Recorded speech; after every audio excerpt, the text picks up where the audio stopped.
Chapter 3096. After tugging at his piebald leopard, he hastily turned around and sprinted back the way he came. At this time, there was already billowing smoke and dust behind him. The boulders on both sides of the river kept falling, and the entire narrow path instantly became very congested with the sound of pouring rain. Everyone pushed each other in front, but there were people behind them. They had to constantly avoid those boulders and run forward. A moment of carelessness caused them to be smashed by a boulder. Even through the defensive barrier, they could feel a faint pain on their backs. Arbor hugged Emolien's neck and leaned on his shoulder to look back. His almond eyes narrowed slightly. I reckon this path will be completely buried in less than 2 minutes. Emolien carried Jojo and led Qi Xianxian, Liang Qingqing, and the others to swiftly dash up. Everyone's expression was slightly grave as they followed Emolien up the mountain wall. When the others saw them climbing up, they were first stunned. Then they were elated when they saw that the mountain path they chose didn't have any boulders falling down for the time being. They all followed them up. Duan Yu pointed forward, and an iron arrow darted out from his sleeve. It carried a long rope as it rapidly shot forward. With a bang, it stabbed into the top of the mountain wall. The rope went taut and was tightly gripped in Duan Yu's hand. Duan Yu looked back and quickly gave Emolien a look. The latter knowingly raised her hand and tossed Sir Jojo, who was observing the chaos, up first. Duan Yu scooped up the little fellow's body and swiftly dashed up, bringing Arbor up to the top of the rock in a matter of minutes. He then tossed down the rope. Emolien accurately grabbed it, and in a split second, Milky Way also borrowed the force to swiftly dash up. Duan Yu then tossed the little fellow to Emolien and casually tossed down the rope, handing it to Duan Muqing and Lu Yu, who were swiftly ascending. Duan Muqing and Lu Yu also moved very swiftly. They both reached out to press on the stone wall and grabbed that rope at the same time, pulling it up on the spot. These people's actions could be said to be done in one go. They coordinated perfectly in a matter of minutes. Needless to say, their coordination was especially good. However, when Duan Muqing and Lu Yu went up, they discovered that the atmosphere was a bit off. It was as if dark clouds were pressing down on them. The reason was that Sir Jojo's face was a bit dark. Sir Jojo's stoic face as he expressionlessly glared at the two innocent-looking men. He felt like he was going crazy. Did these two think she was a little doll? They didn't say anything and they were tossing her around. She was Sir Jojo, not a doll. How dare you disrespect Lord Xiao Xiao? The little fellow suddenly extended her fist and punched Duan Yu's head. Duan Yu, little was angry. Xiao Xiao, don't be angry. Duan Yu quickly consoled her gently. We didn't say your legs were short. It's just that you're small, so it's not convenient for you to pull the rope alone. He was simply rubbing salt into her wound. Emolien couldn't resist rolling her eyes at him, expressing faint sorrow at this guy's IQ. Sir Jojo raised his hand to hit him again. He then turned to look at the innocent-looking Emolien and smacked his head with a fist, humping haughtily. When Sir Jojo grows taller, he'll also toss you two around until you fly in the sky. Lu Yu's mouth twitched. She quickly took the rope from Duan Yu's hand and tossed it to the little fatty and the others. Let me do it, let me do it. Chapter 3097. The three of you should hurry up and settle your own personal grudges. Duan Muqing turned back to look at them and silently lowered his eyes. Then he said to Lu Yu, pull them up first. Following closely behind were Qi Xianxian, Liang Qingqing and the rest. Some of them climbed up on their own, while others climbed up easily with the help of ropes. After they had gathered their own people, they began to help pull the others up. Sir Jojo looked at the chaos below expressionlessly. His gaze fell on the culprit who had caused this mess in the first place. The student from Lanyang Academy was already scared silly. His body was covered in injuries, and he had already recalled the spotted leopard. However, his gaze was timid, and he did not dare to look at everyone's accusing eyes. His gaze was evasive. The priest who had reprimanded him earlier pointed at the student after climbing up the cliff. He was so angry that his nostrils flared. He shouted angrily, "Are you stupid? Look at you, you bastard!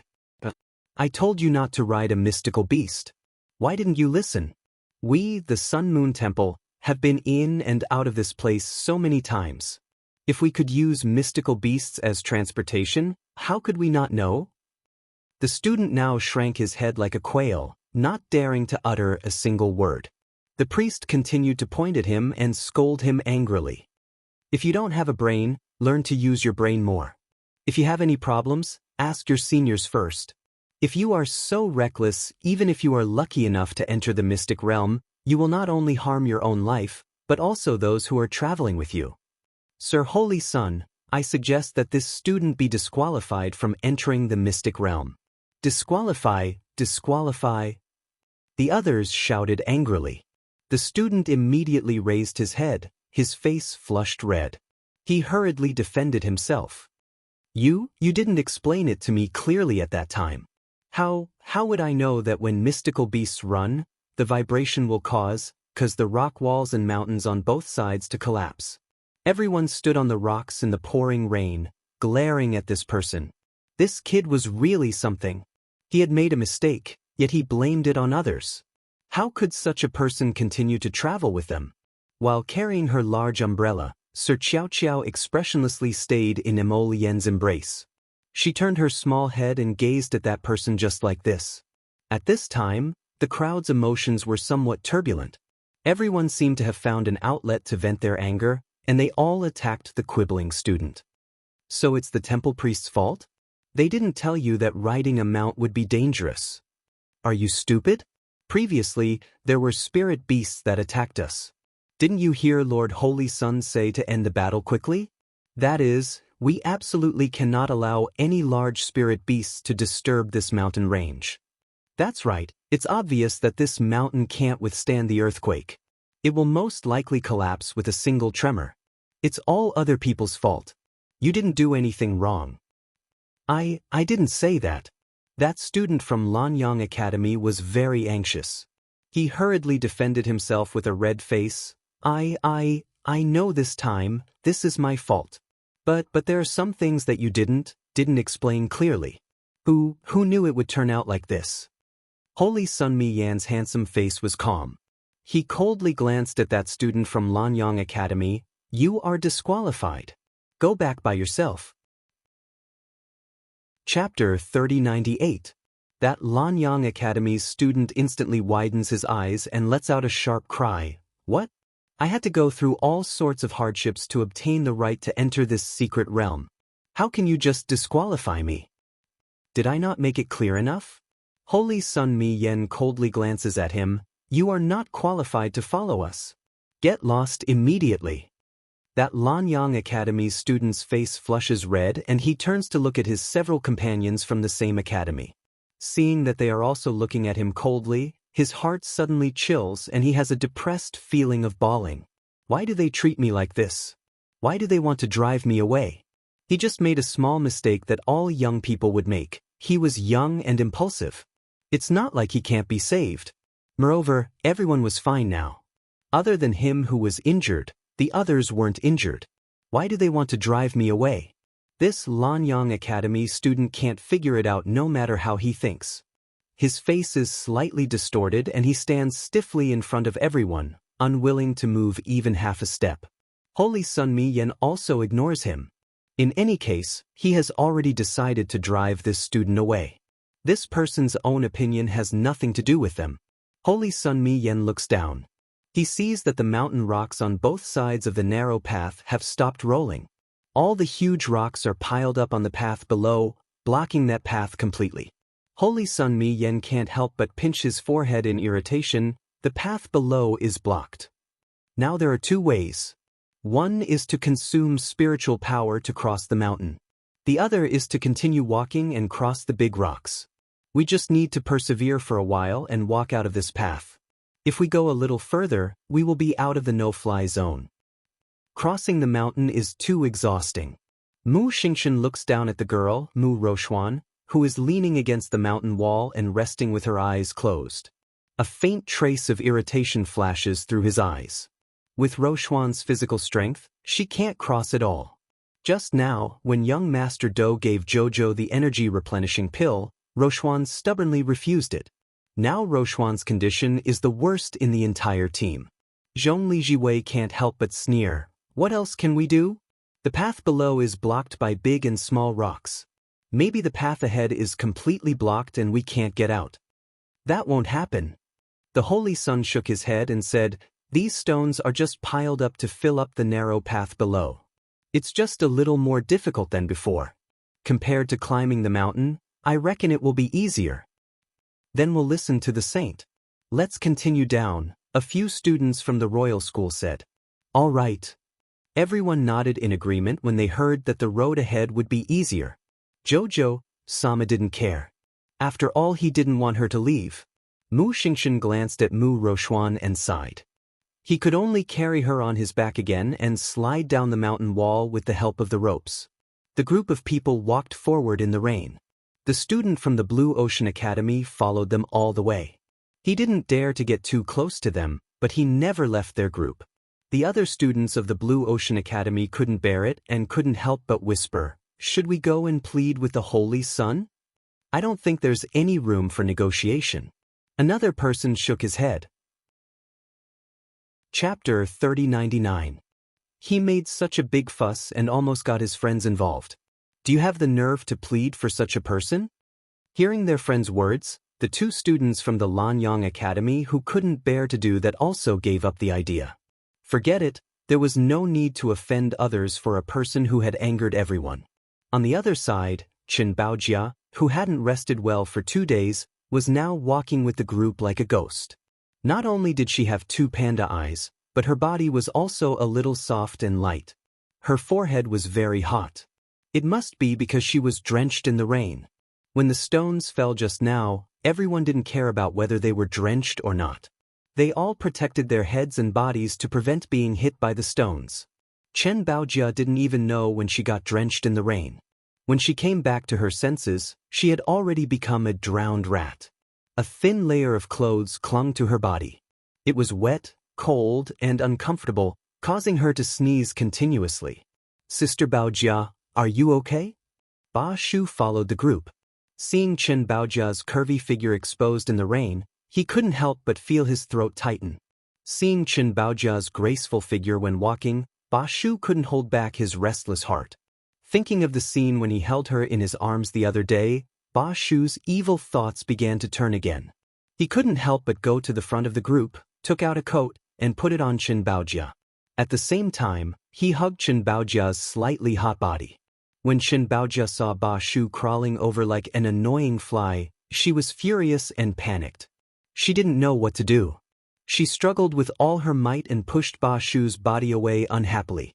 Get out of my way, she said sternly. Don't be like this, Sister Baojia. Look at you, your body is so hot. You must have a fever. Come, let Brother Ba Shu take care of you. Don't be shy. Anyway, we're on the same road. Brother Ba Shu will take good care of my Sister Baojia. The more Ba Shu spoke, the more wretched he became. He even took advantage of the fact that the others were hurrying to rub his body against Chen Baojia's hot body. Chen Baojia was so angry that she was about to go crazy. However, her whole body was so weak that she couldn't muster up any strength at all. In addition, Ba Shu, that wretched man, had used his spiritual pressure to lock her spiritual power. As a result, she didn't even have the strength to resist. She was so angry that she vomited blood. She kept looking at Zhong Lijiwei with pleading eyes. But he didn't know if Zhong Lijiwei didn't see it or what, but she was focused on hurrying along and didn't even turn her head. Yi Chen Baojia wanted to ask for help, but she felt something hard rubbing against her side. Chen Baojia's whole body froze. Her legs couldn't help but tremble slightly. Ba Shu smiles wretchedly. Sister Baojia, you're seriously ill. Come, let Big Brother Ba Shu carry you. Look, you're so sick that your legs are weak. Odo. When Chen Baojia opened her mouth, she found that her voice was as soft as a mosquito's bite. Ba Shu, that wretched man, became even more proud. Dirty thoughts spun around in his mind several times. He thought that he should find an opportunity to take care of this little beauty when they were sleeping together tonight. The first time was unfamiliar, the second time was familiar. Maybe this little beauty would fall in love with his strong body in the future. Bang! There was a vibration in the air. Chapter 3100. A stone ruthlessly smashed into the left side of Ba Shu's face, causing him to jump up with a yelp. All the colored thoughts in his head were instantly scattered. Who hit me with a stone? Ba Shu turned his head to look and saw the little stoic lying on Crown Prince Mo's shoulder. She was holding a large umbrella and holding 2 stones in her hands as she gazed at him apathetically. He didn't dare to easily offend this woman. Even his own crown prince, Rong Li, had suffered at the hands of this woman more than once, let alone him. Besides, His Highness Prince Chen was there, so he didn't dare to act rashly. If he dared to lay a hand on this woman, he would most likely be beaten to a pulp. He wasn't that stupid. Ba Shu could only resentfully cover the mud mark on his face and chuckle dryly.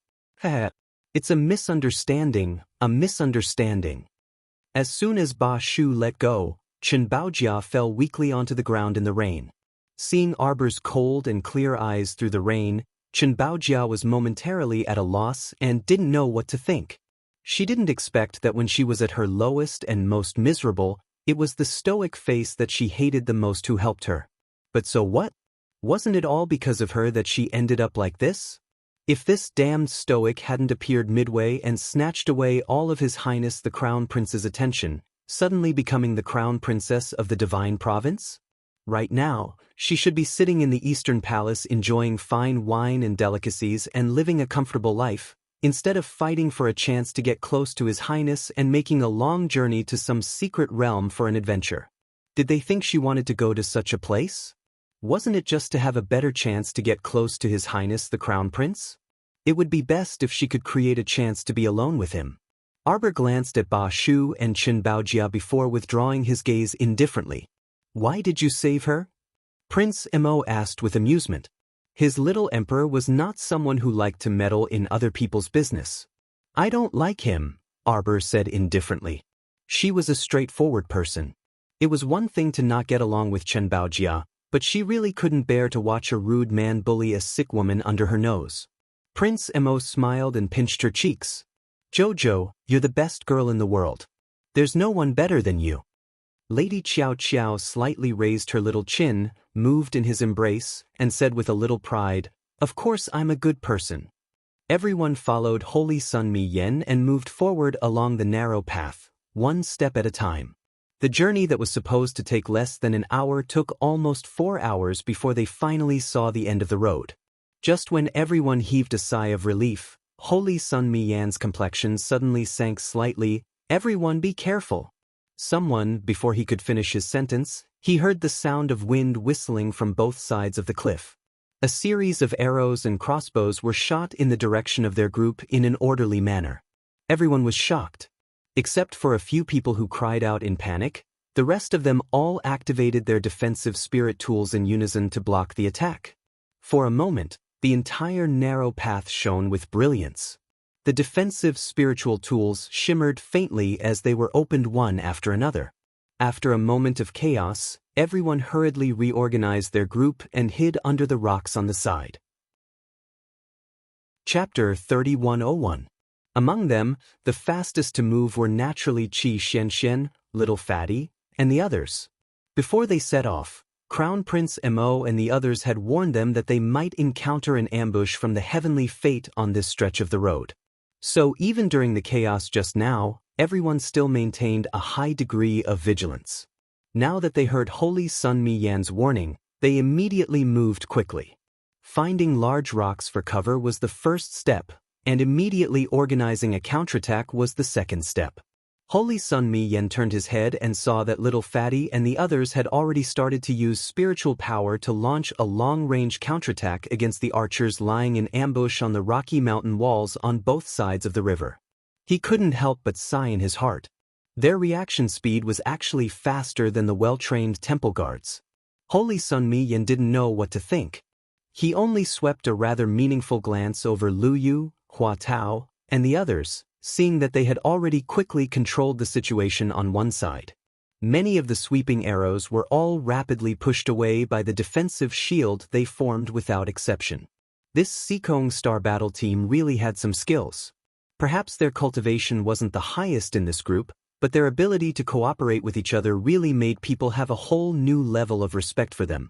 Holy Sun Mi Yen waved his hand and pointed at several temple guards, ordering them to quickly occupy one side of the rock and start a counterattack.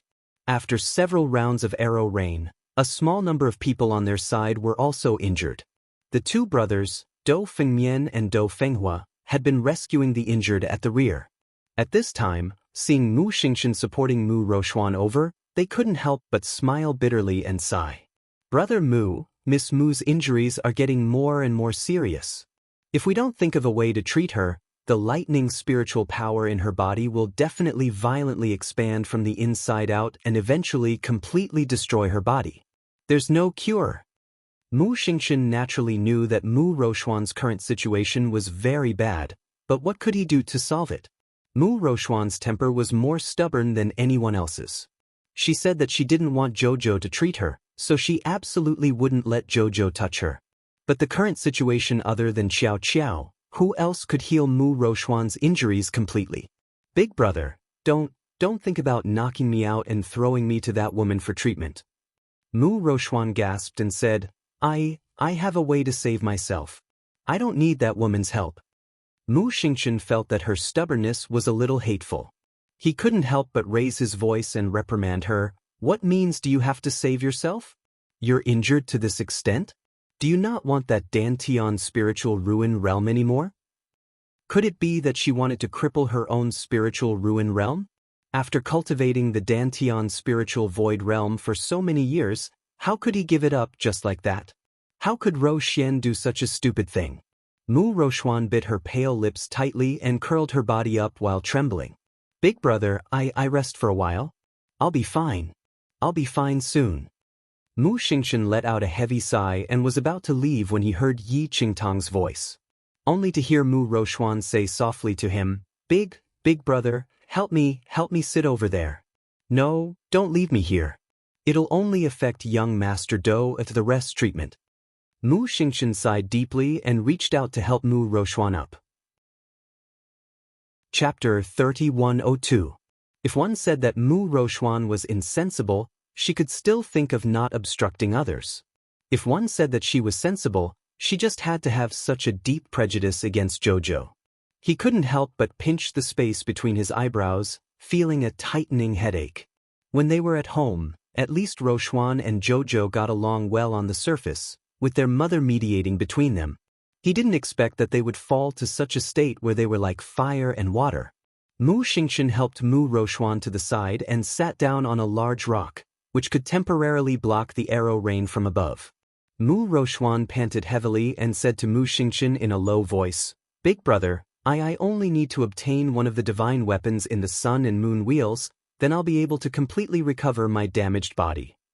It said that the sun and moon wheels were formed by the power to destroy the void when heaven and earth were first created. It's not an exaggeration to say that they have the power of a divine spirit. As long as I can obtain one of them, whether it's the sun or moon wheels, it'll help me reach a higher level. The injuries on my body will be completely healed. Mu Xingchen couldn't help but look at Mu Roxuan in shock. He lowered his voice and said, That's a secret treasure of the temple.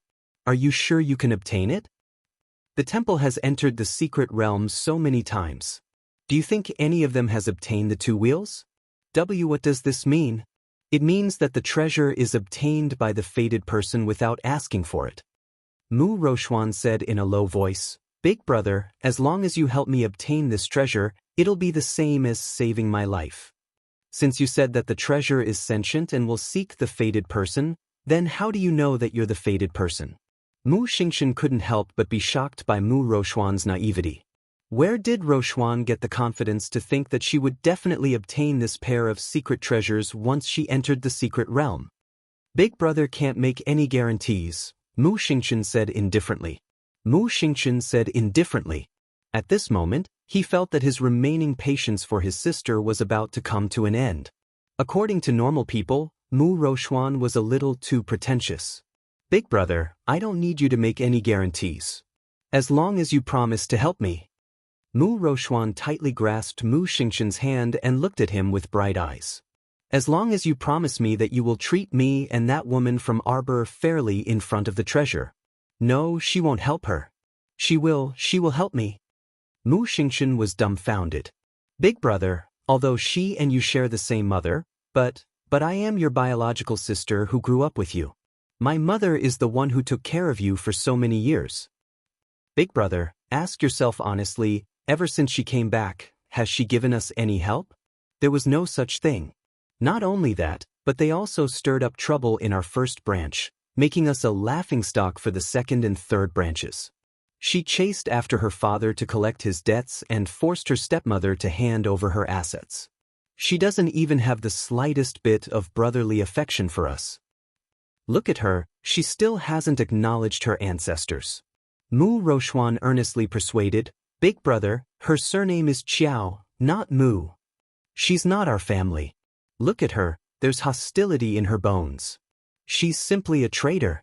She won't be of one mind with us in this lifetime.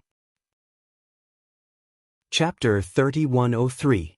Big brother, I beg you, please accept reality. She'll never be our family. Never. Mu Xingchen abruptly flung Mu Rochuan's arm away and stood up angrily. I'll take it that you're muddle-headed because of your illness. Don't ever say such things in front of me again. Mu Rochuan revealed a sorrowful expression. Big brother, you're biased. Ever since she came back, your heart has been completely biased towards her. Let me ask you, if we went to the mystic realm and both of us took a fancy to the same artifact, who would you help? Mu Rochuan's eyes widened as she stared at the dumbstruck Mu Xingchen. Seeing that he couldn't spit out a single word for a long time, Mu Rochuan couldn't help but droop her head dejectedly. She leaned against the wall and muttered, Actually, I should have known. You won't help me, you won't help me. Ever since she came back, she's been number one in your heart. Mu Xingchen was about to explode from anger. What was Mu Rochuan thinking all day long? She only wanted to enter the mystic realm to snatch the artifact and didn't treat this as a training ground to improve her cultivation? Jojo had never mentioned this in front of him. He also never asked him to choose who to help. In fact, Jojo even personally persuaded Miss Qi to help out so that he wouldn't be put in a spot. Why was there such a huge difference between people? Mu Xingchen couldn't help but rub his head and say to Mu Rochuan in a low voice, Rest well. This meant that he didn't want to continue talking to her. Mu Rochuan's lips trembled as she looked up at him, unable to conceal the disappointment in her eyes. Big brother actually rejected her just like that? She didn't expect that Big brother, who had always been very good to her, would heartlessly reject her small request for a woman he had only met for a month. Mu Rochuan's heart clenched in pain, and she found it difficult to breathe. She glared at Mu Xingchen's back as he jumped onto the rock and quickly joined the fray. Her fingers curled up slightly as she tightly clenched her fists. Arbor, you really are a shameless jinx. You want to steal everything from me. I snatched away the respect my clansmen had for me, snatched away my mother's love for me, and even snatched away my brother's attention for me. Arbor, I Mu Rochuan and you, from now on, force to send. If Arbor knew that Mu Rochuan swore in her heart, he would definitely be baffled. Who wants to snatch your things? To Lord Jojo, those false names were all illusory and unrealistic things. They were not as good as the yellow and white things. Who cared about the respect of their clansmen? If he were to hand over the treasure trove, he might even be able to make Sir Jojo give him a sidelong glance. On the mountain walls on both sides of the river, many black-clothed men with their faces covered as they walked in the rainy night. After a few rounds of arrows, the black-clothed men slid down from the mountain wall. It seemed that they were about to engage in close combat with them. Under the torrential rain, everyone only felt that their eyes were wet from the rain. Their vision was foggy and they almost couldn't tell who was who. Mo Lien made a prompt decision. Form groups of 3. Remember to help each other. Don't hurt your own people. At this time, Mo Lien's voice was like the sound of nature. Everyone subconsciously moved according to his voice. Qi Xianxian and the rest naturally didn't need to make any other arrangements. Chapter 3104. Most importantly, The other people who were in a state of disunity hastily formed into groups of 3 under Emolien's command and simultaneously faced the group of black-clothed people who were charging down from the mountain wall. As the rain poured down, the two sides collided with a loud bang, and their eyes turned red from the killing. One side was fighting with their lives on the line, while the other side was determined to end their lives in Red River Canyon. When the two sides met, they clenched their teeth and began to fight each other. Xiao Mu gazed icily at the people fighting each other under the curtain of rain. Just as her petite body moved, Emolien reached out to press her down. "Jojo, you're too young and not suitable to participate in the battle. Stay here and don't move." Sir Jojo expressionlessly looked at her. Emolien quickly added, "Don't worry, when the situation isn't so chaotic, you can join in." The battle was going to be freaking over soon, so what was she going to join in? Arbor speechlessly glanced at Emolien. Carrying her large umbrella, Emolien bent down to carry her to the back of a huge rock. He rubbed her small head. "Be good and don't move." Other than her eyes darting around, Sir Jojo's other facial expressions were practically zero. Emolien involuntarily pursed her lips in amusement as she looked at her. She then turned around and rushed towards the black-clothed men closest to her. Sir Jojo raised his small arm, a faint sorrow in his eyes. Sighing, he simply crouched behind the rock with his umbrella and continued to watch the show. The rain gradually became heavier. Sir Jojo was naturally fine as he hid under that large umbrella that didn't allow a single drop of rain to drift in. However, everyone else was completely drenched. Sigh. Sir Jojo sighed. He rummaged around in his inner world and took out several bottles of pills, tossing them to Duan Yu, Qi Xianxian, and the others who were nearby. Everyone hastily reached out to catch the pill bottles. Without asking a single question, they hastily opened the bottle cap and poured out a pill to swallow. The bottles were passed around the team, and everyone who consumed the pill instantly felt their spirits roused. The spiritual energy that was originally draining away actually gushed out like a spring and rapidly grew in their bodies. Spirit recovery pill. And it was a spirit recovery pill that had terrifying effects and speed. Everyone was overjoyed, and the Temple of the Gods charged back with all their might, killing several black-clothed men on the spot. Arbor was crouching behind the rock to watch the show when he vaguely felt a shadow looming over him. Holding the large umbrella, he tilted his head slightly and looked up, only to see a face wearing a devil mask appear in front of him. Arbor disdainfully. "Scram if you don't want to die. You want to capture Lord Xiao Xiao? You're simply courting death." Sir Jojo squatting here, this meant that there was no danger here. But this demon mask was a mask of the earth. She carefully thought about it but still couldn't recall where she had seen it before, so she gave up on thinking about it.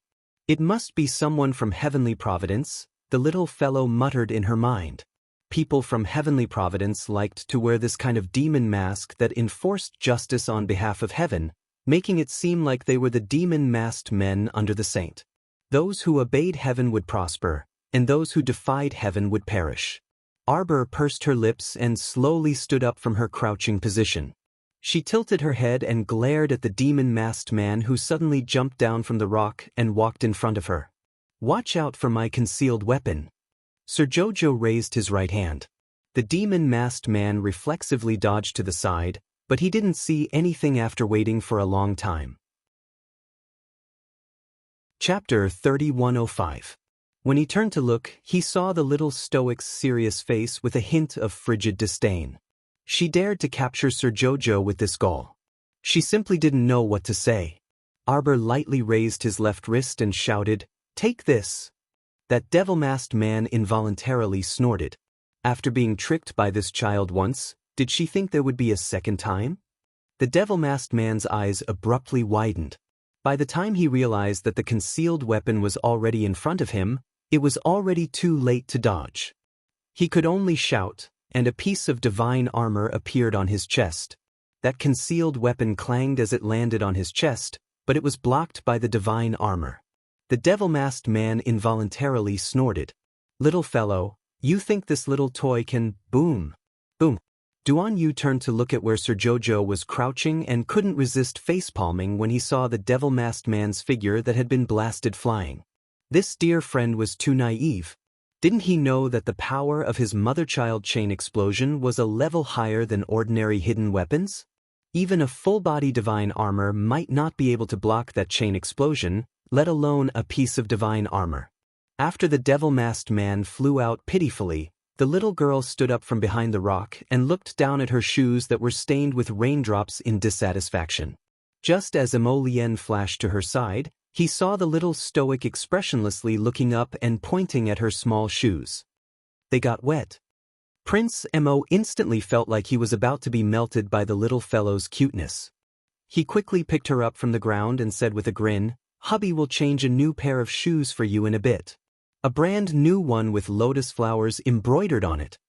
The little fellow expressionlessly curled her lips. Boom!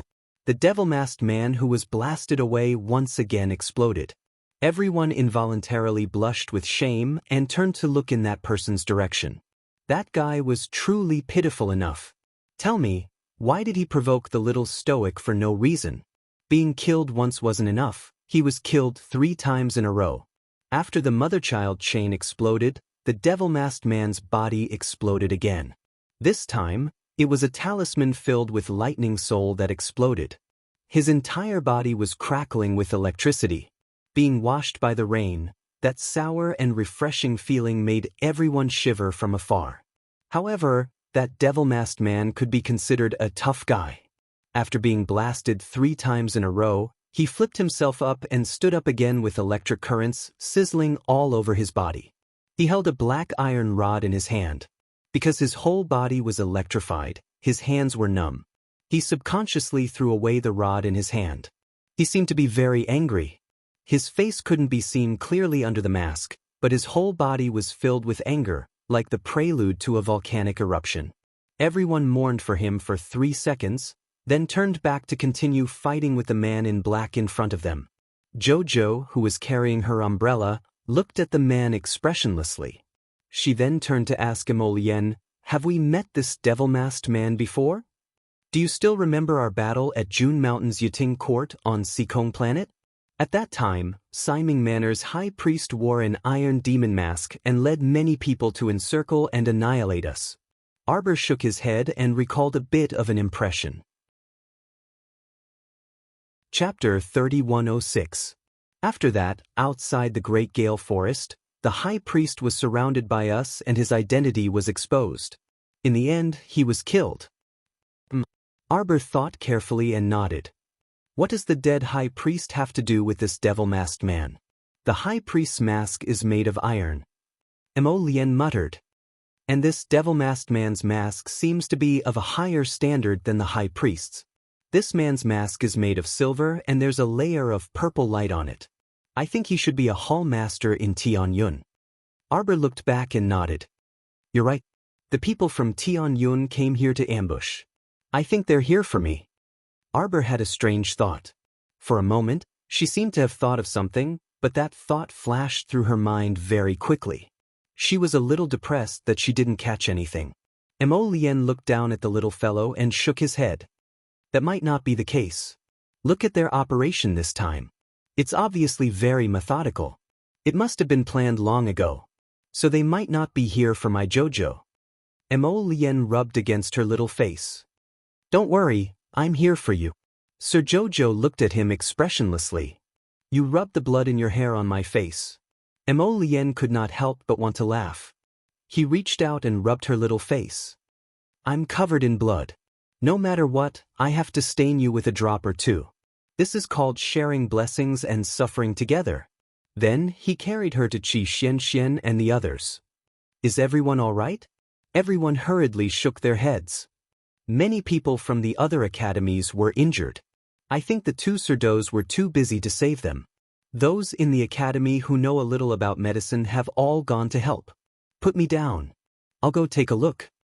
Arbor said mildly. Your shoes are wet. Emolien said in amusement. Arbor glanced at him. Didn't you say you were going to give me a new pair of shoes embroidered with lotus flowers? Everyone. This conversation sounded weird no matter how one listened to it.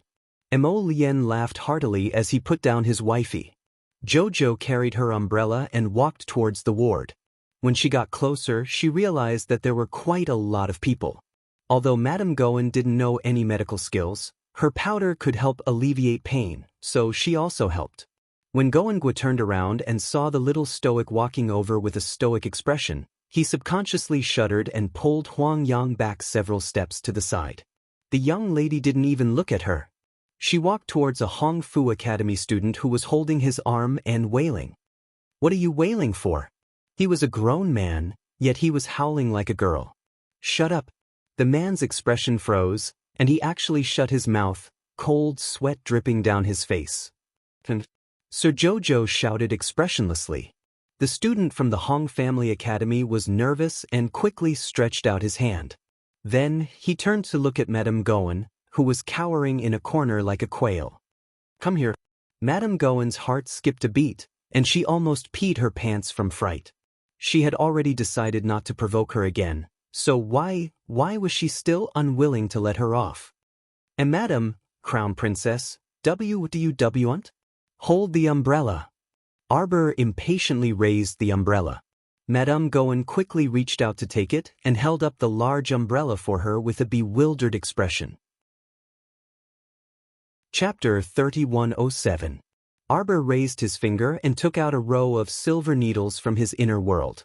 Each of the needles sparkled with a bright light and lined them up in front of her. She took out a few needles and inserted them extremely quickly without batting an eyelid. Then her small hand patted and pressed on that person's arm, and a crack was heard. At first, that person was in so much pain that tears and snot flowed down, but he felt the pain abruptly disappear within 2 seconds. Just as he was about to open his mouth to ask, a pill flew into his mouth. It melted in his mouth and disappeared without a trace in 3 seconds. The medical fee is 10,000 spirit coins and the pill is 100,000 spirit coins. Arbor said aloofly and shouted at the dumbstruck Madame Gowan, "What are you spacing out for? Write it down." Madame Gowan hastily nodded. She held an umbrella with one hand and took out a pen and paper from her inner world with the other, hastily writing it down. The little stoic's small face was cold as she circled the crowd. The Doe brothers felt that the number of patients around them was decreasing at a speed visible to the naked eye. Doe Fingmian couldn't help but sigh in relief. He turned around and nodded gratefully at the little stoic. "Thank you for your help." The little stoic's small face was wooden as she glanced at him expressionlessly. "I need money." Young Master Doe felt all sorts of feelings welling up in his heart. It was truly difficult to approach the little lady. The little lady always had the idea of settling the debt with strangers. Both sides didn't owe each other anything and didn't need to worry about the other's favor. The little stoic was a little freak. It was very difficult for her to owe you a favor, but it was even more difficult to owe her a favor. This unapproachable attitude was really making people feel uncomfortable in their hearts. Hall Master. They themselves aren't weak. What's more, Holy Sun Mi Yen actually brought the people of the Divine Hall to make trouble. A masked man in black flashed to the side of the ghoul masked man and said in a deep voice, "I think we have to carry out another plan. We can't wait any longer." A cold glint flickered in the depths of the devil-masked Hall Master's eyes. After muttering to himself for a few seconds, he said, "My lord's meaning is that it's better to capture them alive. But if we can't capture them alive, it's fine if they're dead." That person couldn't help but be a bit anxious. After all, these people's strength isn't ordinary. The ghost-face Hall Master's gaze froze on everyone. The black-clothed masked man couldn't help but feel anxious. "Hall Master, why are you hesitating? What are you talking about?" Another masked man in black flashed to his side. Without saying a word, he raised his hand and slapped the other party in the face. "Is this how you talk to the Hall Master? Enough." The ghost-face Hall Master said coldly, "All of you leave. Let me think about it." The man who was slapped in the face glared at the person who slapped him. His gaze was as cold as the tip of a knife, piercing into the other party. However, the latter didn't seem to care at all. She just glanced at him indifferently and then sneered, "What? You're not convinced? Do you want to be beaten again?" The masked man thought about it again and again. He felt that he couldn't defeat the other party, so he didn't go forward to humiliate himself. Although he was unwilling, he still retreated angrily. The Ghostface Hall Master frowned as he stared at the two parties fighting in the distance.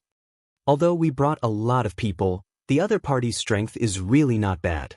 Moreover, the pills in that little stoic's hands indeed seem to be pretty good. Her level of healing is also quite impressive. Chapter 3108. From the looks of it, it seems like we have the upper hand right now, but as time passes we'll definitely be at a disadvantage. Master wants us to kill her if we can't capture her alive. Hall Master, you should make a decision soon. The Ghostface Hall Master turned around and swept him a cold glance. What can a little girl change? Master is truly too cautious. That masked man chuckled. It's precisely because of this caution that Master was able to secretly develop our organization to this extent. The Ghostface Hall Master didn't say anything else. He muttered to himself for a moment before nodding slightly. Execute Plan B then. Arbor raised his small hand and took the full consultation fee bill from Madame Gowen's hand. He was about to leave. Just as he was about to leave, he saw Ali supporting a person over and shouting anxiously, "Quick, quick! Young Master Do, quickly come over and take a look. No need to be so nervous, it's just a small scratch." Ming Yasi involuntarily shook his head when he saw his younger brother making a big fuss with bulging veins. He was currently looking down at the wound on his arm that was grazed by an arrow. When he looked up, he just happened to see the little stoic's expressionless face. His heart skipped a beat for no reason, and Ming Yasi opened his mouth to speak. On the side, Ali blocked in front of him defensively and glared at Arbor. "Get out of the way. Don't block the way if you have nothing better to do. Don't think that I don't dare to hit you just because you little girl's body has shrunk. I'm the kind of person who can even hit an 80-year-old woman, let alone a damn girl like you." Ali put on a strong front but was actually weak inside, but he was a bit apprehensive as he looked at Arbor in his heart. To tell the truth, after a few encounters, he had truly suffered many losses at the hands of this little girl. Now that he saw her for the first time, he felt goosebumps for no reason. He had already mustered all the courage in his life to be able to shout at someone. Arbor glanced at him coldly and was about to turn around and leave without bothering to say another word to him. However, he heard Ming Yasi growl, "Stop right there. Big brother." Ali instantly tensed up. Fuck, he had just chased that stoic face away, and Big Brother actually called out to her? Big Brother, he didn't have the ability to defeat the little stoic. Arbor glanced back, his eyes cold and cheerless, with 30% alienation and 70% indifference, completely heartless and thorough. Ming Yasi's hand shrunk back slightly. His eagle-like eyes stared fixedly at the young lady in front of him as he coldly ordered, "Come and treat my injuries." Arbor couldn't be bothered with this egomaniac. He jumped down from the rock and took the umbrella that Madame Gowen handed to him. He then turned around and rushed towards Qi Xianxian and the others. Unexpectedly, Ming Yasi was tall and his strides were large. In just a few steps, he had already blocked her path. "What? You only know how to poison people and not save people? Looks like it's because your medical skills aren't good enough." Ming Yasi's lips curled as he indifferently said, "Why don't we make a bet? If you can heal my wounds within a minute, I'll give you 1,000,000 spirit coins. Plus a stalk of our Ming province's unique purple netherworld grass. How about it?" Sir Jojo, who was about to leave halfway through, suddenly turned back and raised a small hand, extending it in his direction. Ming Yasi snickered inwardly and took out a stalk of grass glowing with purple light from his inner world. Chapter 3109. Lady Xiqiao tilted her head and looked at him carefully for a while. Then, she raised her head and nodded at him with a cold expression. "Ah." Ali couldn't help but roll his eyes. "You haven't even seen the injury on my brother's arm and you've already agreed to it. What if you can't do it? Why is he so annoying?" Xiao Mu coldly glanced at Ali and retorted, "Isn't it annoying for a man to talk so much?" How was he annoying? Didn't he just open his mouth and ask a question? How was he annoying? Annoying? Are you going to shut him up or not?" Arbor said coldly. "Brother, look at her." "Shut up," Yasi said coldly. Ali suddenly felt as though the sky was falling. He turned his head, his eyes glistening with tears as he looked pitifully at his brother. Yasi patted him on the shoulder. I'm trying to save you. You don't want to be a mute for the rest of your life, do you? Ming Yas casually found a damp rock and sat down. He raised his arm slightly and said with a cold expression, "Watch."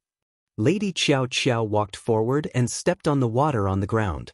She jumped onto the rock beside him and squatted down. My arm was injured by Emolien before, Yasi said coldly. Now that he's injured, that's just adding to his injuries. Are you sure you can heal him in one go? Dark Yas asked coldly. If it wasn't for Emolien, how could those men in black hurt me? Can you shut up? Arbor looked up at him impatiently. The two men looked at each other. One was cold and frosty, while the other was suppressing his emotions that were about to explode. You're being unfair to me, Yasi suddenly said. Sir Jojo rolled his eyes in annoyance. He listened to the man's nagging, but he didn't slow down. A few silver needles fell, helping to correct the dislocated tendons and veins. Then, she gathered a stream of water in her hand and gently washed the wound. When the clotted blood was washed away, the fresh blood inside was revealed. Xiao Mu expressionlessly took out a blood-staunching powder and slapped it on his arm. Then he rubbed it a few more times, causing the guy to grimace in pain as he moved his arm slightly. However, he resisted the pain and didn't let out a groan. You were also so heavy-handed when applying medicine for Emolien and Duanyu? Arbor couldn't be bothered with him. He took out a box of ointment, mixed it in his hand, and applied it on his wound. Hiss! Ming Yas only felt that although the ointment was cool and refreshing, there was an indescribable bone-piercing pain that flowed beneath the surface of his skin. It was as if this little girl had thorns. When he touched her casually, his hand was really full of bumps. You're just secretly rejoicing. Arbor grumpily said, after rubbing my hemostatic powder with a clot-dispersing ointment for 3 minutes, I guarantee you'll be fully healed in a matter of minutes. If it weren't for that stalk of purple nether grass, who would rub his wound for him? But, give it to me. Yasi pursed his lips and folded his slender legs. He directly took out a bag of spirit coins and a stalk of purple nether grass from his inner world and tossed them to the little fellow. This crown prince is a man of his word. Could it be that I would deceive a little girl like you? Chapter 31:10. Arbor glanced at him and kept everything he had given him back into his inner world. Then he used a finger to press him onto the wet rock. Sit properly. Hey, I've already paid for your treatment. Can't you treat me a little better? Arbor took out a piece of ointment and applied it to his wound with a plop. The guy grimaced in pain and frowned. Sir Jojo was secretly delighted. He snorted. That's what you get for being so annoying. Next time, when you see Sir Jojo, you'll be reminded of the pain you're going through. Hurry up and stay as far away from Sir Jojo as possible. Are you doing this on purpose? Ming Yas frowned and sat up cross-legged. You couldn't have done something to the ointment to make me suffer, right? Sir Jojo looked at him expressionlessly. You don't believe me. I believe you. Ming Yas was startled. He nodded and said helplessly, Fine. Do it. I won't blame you even if I die from the pain, all right? Sir Jojo snorted in his heart and went a little gentler. This person was annoying and had a bad mouth, but he was still a tough man. Sir Jojo had added 10 times the amount of ointment that stimulated pain in his wound. He was still able to endure it and not make a sound. He really was a man, forget it. I can't be bothered to lower myself to his level. I'll beat him up with my real strength in the future. I won't do these fancy things. Sir Jojo thought to himself and removed the ointment that stimulated his wound. The little girl lowered her head, her expression somewhat focused as she helped him treat the injury on his arm. Ming Yas stared at her in a daze. Although the rain was pouring down, he couldn't see the little girl's delicate face clearly through the curtain of rain. But for some reason, he had a faint illusion that at this moment, he was very close to her. So close that he could touch her if he stretched out his hand. Boom. An earth-shattering boom rang out, startling Ming Yasi so much that he retracted his hand slightly. His fingers brushed past Arbor's sideburns as he raised his head. That voice instantly resounded throughout the entire canyon. startling a series of horse-flying black crows and arrow hawks.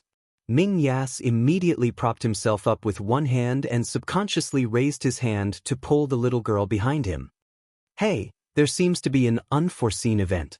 A hurried howl came from outside the crowd, accompanied by the Holy Sun's calm voice. Stay calm. Everyone, go to the Rocky Mountain and hide for a while. A few students from the Hong Fu Academy immediately turned around and climbed up the stone wall. Just as they were about to climb up, they were forced back down by a rain of arrows.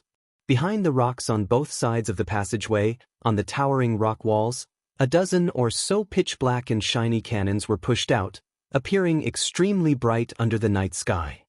Spirit Stone Cannon? Everyone's hearts couldn't help but tremble as they stared at the dozen or so cannons that were emitting black light. The Holy Sun cursed inwardly. These people occupied the high ground. If the cannons fired a few shots at them, they would really be finished. Everyone below, listen up. At this moment, the ghastly face Hall Master occupied the advantageous terrain and shouted to the crowd from above. If you don't want to die, stand out from the crowd immediately. Hand over a strand of your soul and submit to Tunyun. Chapter 31:11. Bah! A tribe's boar spat on the ground and cursed with arms akimbo. A bunch of cowards. Come down and continue fighting with Grandpa if you have the guts. Holy Sun Mi Yan's eyelid twitched, and he was about to berate this boar. However, that ghost-face Hall Master raised his hand slightly. A cold glint blossomed in his eyes, and he heavily slammed his palm down. Boom! With the sound of a robe, that boar was instantly sent flying by the Spirit Stone Cannon and exploded into fireworks in the air with a bang. Copious amounts of blood mixed with the rain and sprinkled down. Everyone was so shocked that they stood rooted to the spot, and their pupils involuntarily contracted.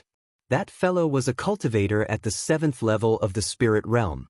His soul was scattered with a single blow from the Spirit Stone Cannon. And the other party currently had more than a dozen Spirit Stone Cannons with such power. Could they still have a way out? Ming Yasi creased his brows and reflexively pulled Sir Jojo's small body back. Xiao Qiao had originally wanted to take small steps forward, but in the end, she was pulled back again. Swish! A plain white figure abruptly appeared in front of him. Ming Yasi gripped his sword and was about to attack when he clearly saw Duan Yu's face through the rain and mist. This fellow truly looked like a freaking ghost. His plain white clothes were untainted by the rain, and his long hair fluttered slightly under the night sky. His narrowed eyes flickered with cold lightning as he sized Ming Yasi up from head to toe. Then, his gaze landed on Ming Yasi's bandaged arm. Ming Yasi didn't realize that he was slightly relieved. His hand paused and he couldn't resist grumbling, "What are you doing? You can't even make a sound when you walk." Why was it so annoying when it floated around like a malicious spirit? Duan Yu gazed deeply at him, and with a turn of his figure, he arrived behind Duan Yu. He picked up Lady Qiao Qiao, who was holding an umbrella to watch the show, and swiftly retreated without a word. Ming Yasi frowned in surprise, but he didn't say anything. He merely reached out to block his eyes and tilted his head to avoid a glaring light.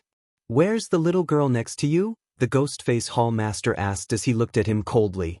Ming Yasi couldn't help but be taken aback. He immediately realized something and sneered, "None of your business."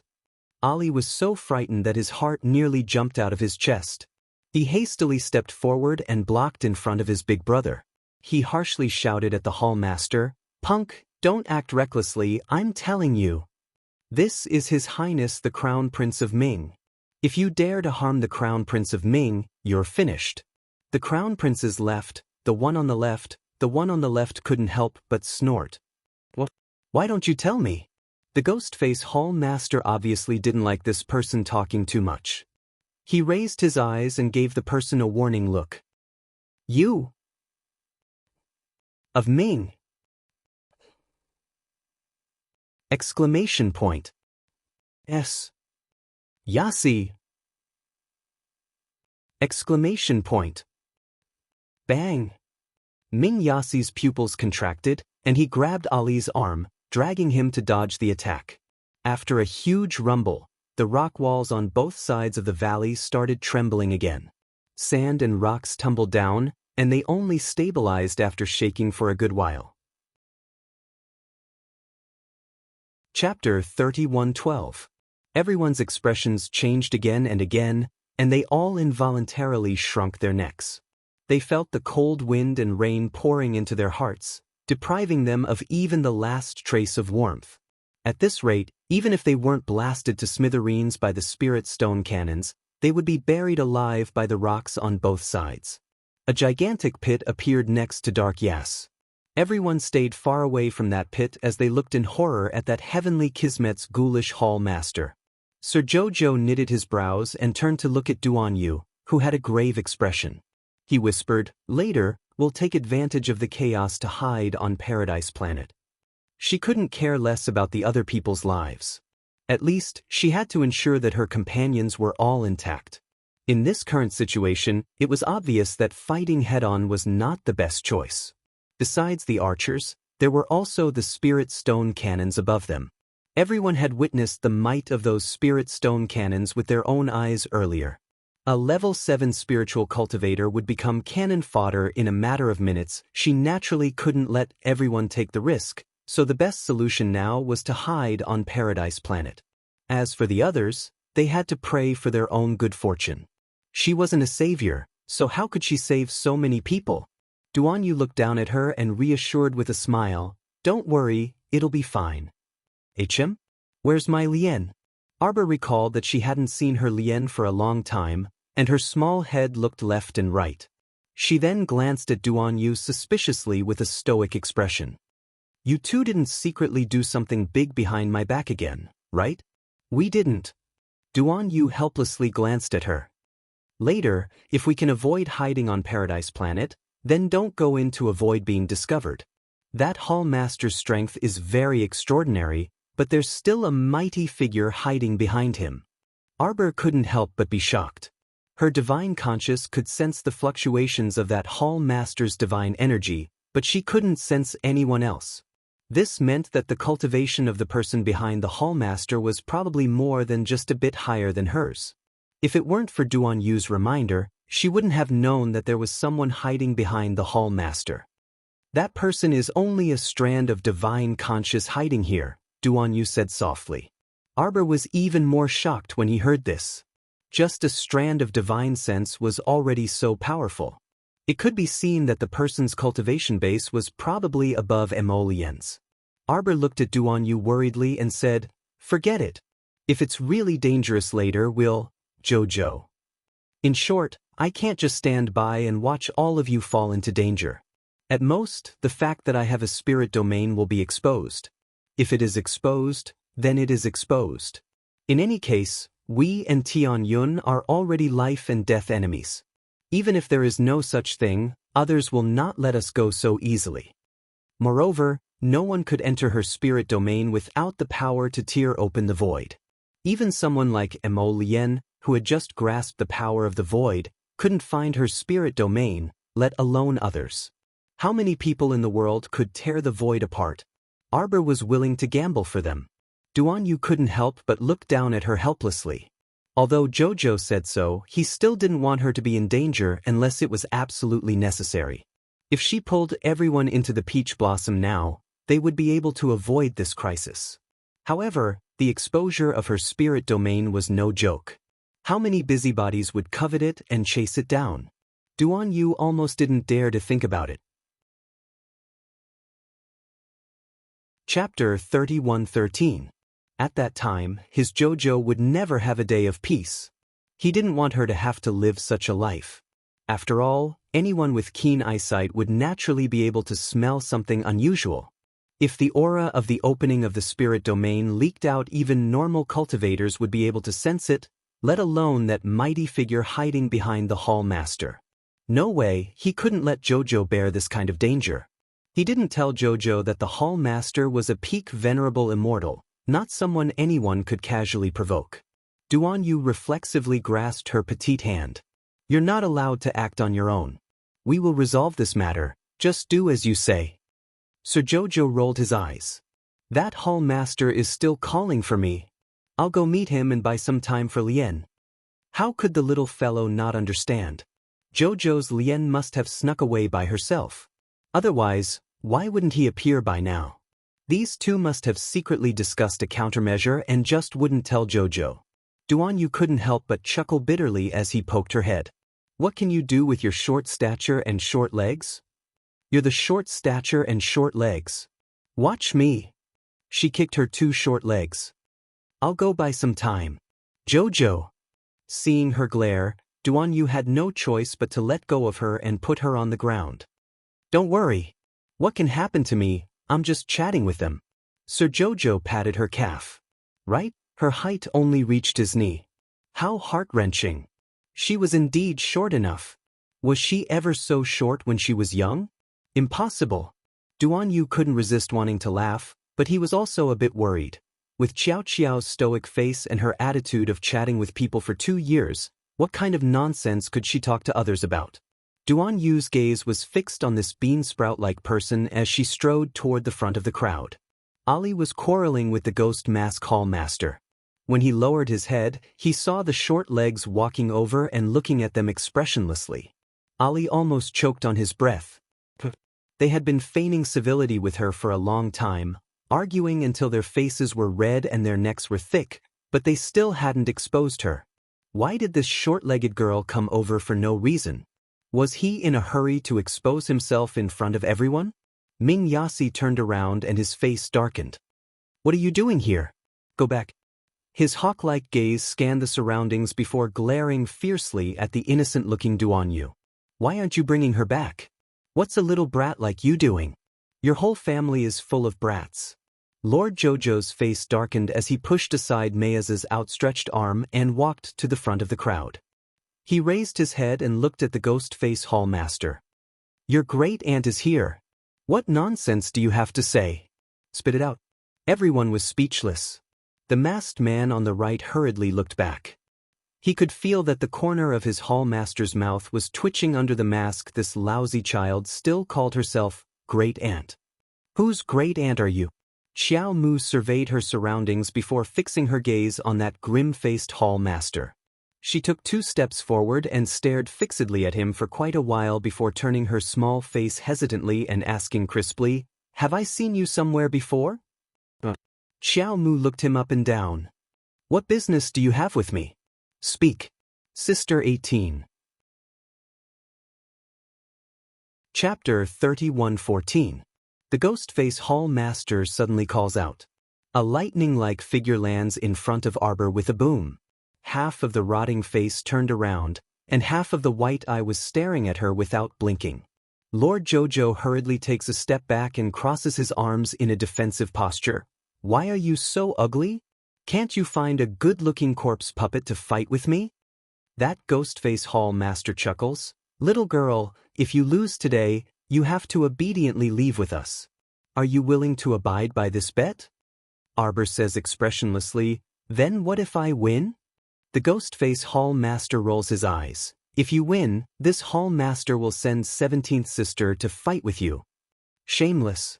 The little girl angrily shouts. Then what about your 17th sister? There are still so many sisters above her. You want me to fight so many matches by myself? The Ghostface Hall Master chuckles. Don't you like to fight the most? Now I will give you a chance. Are you willing to accept it? Not really. Arbor says indifferently. She is not stupid. If she loses, she has to go with them. If she wins, she has to continue to accept other people's challenges. Only if she is crazy would she accept such an unfair bet. That is really a pity. The Ghostface Hall Master says with a smile, Then I can only send 15th Sister to besiege you.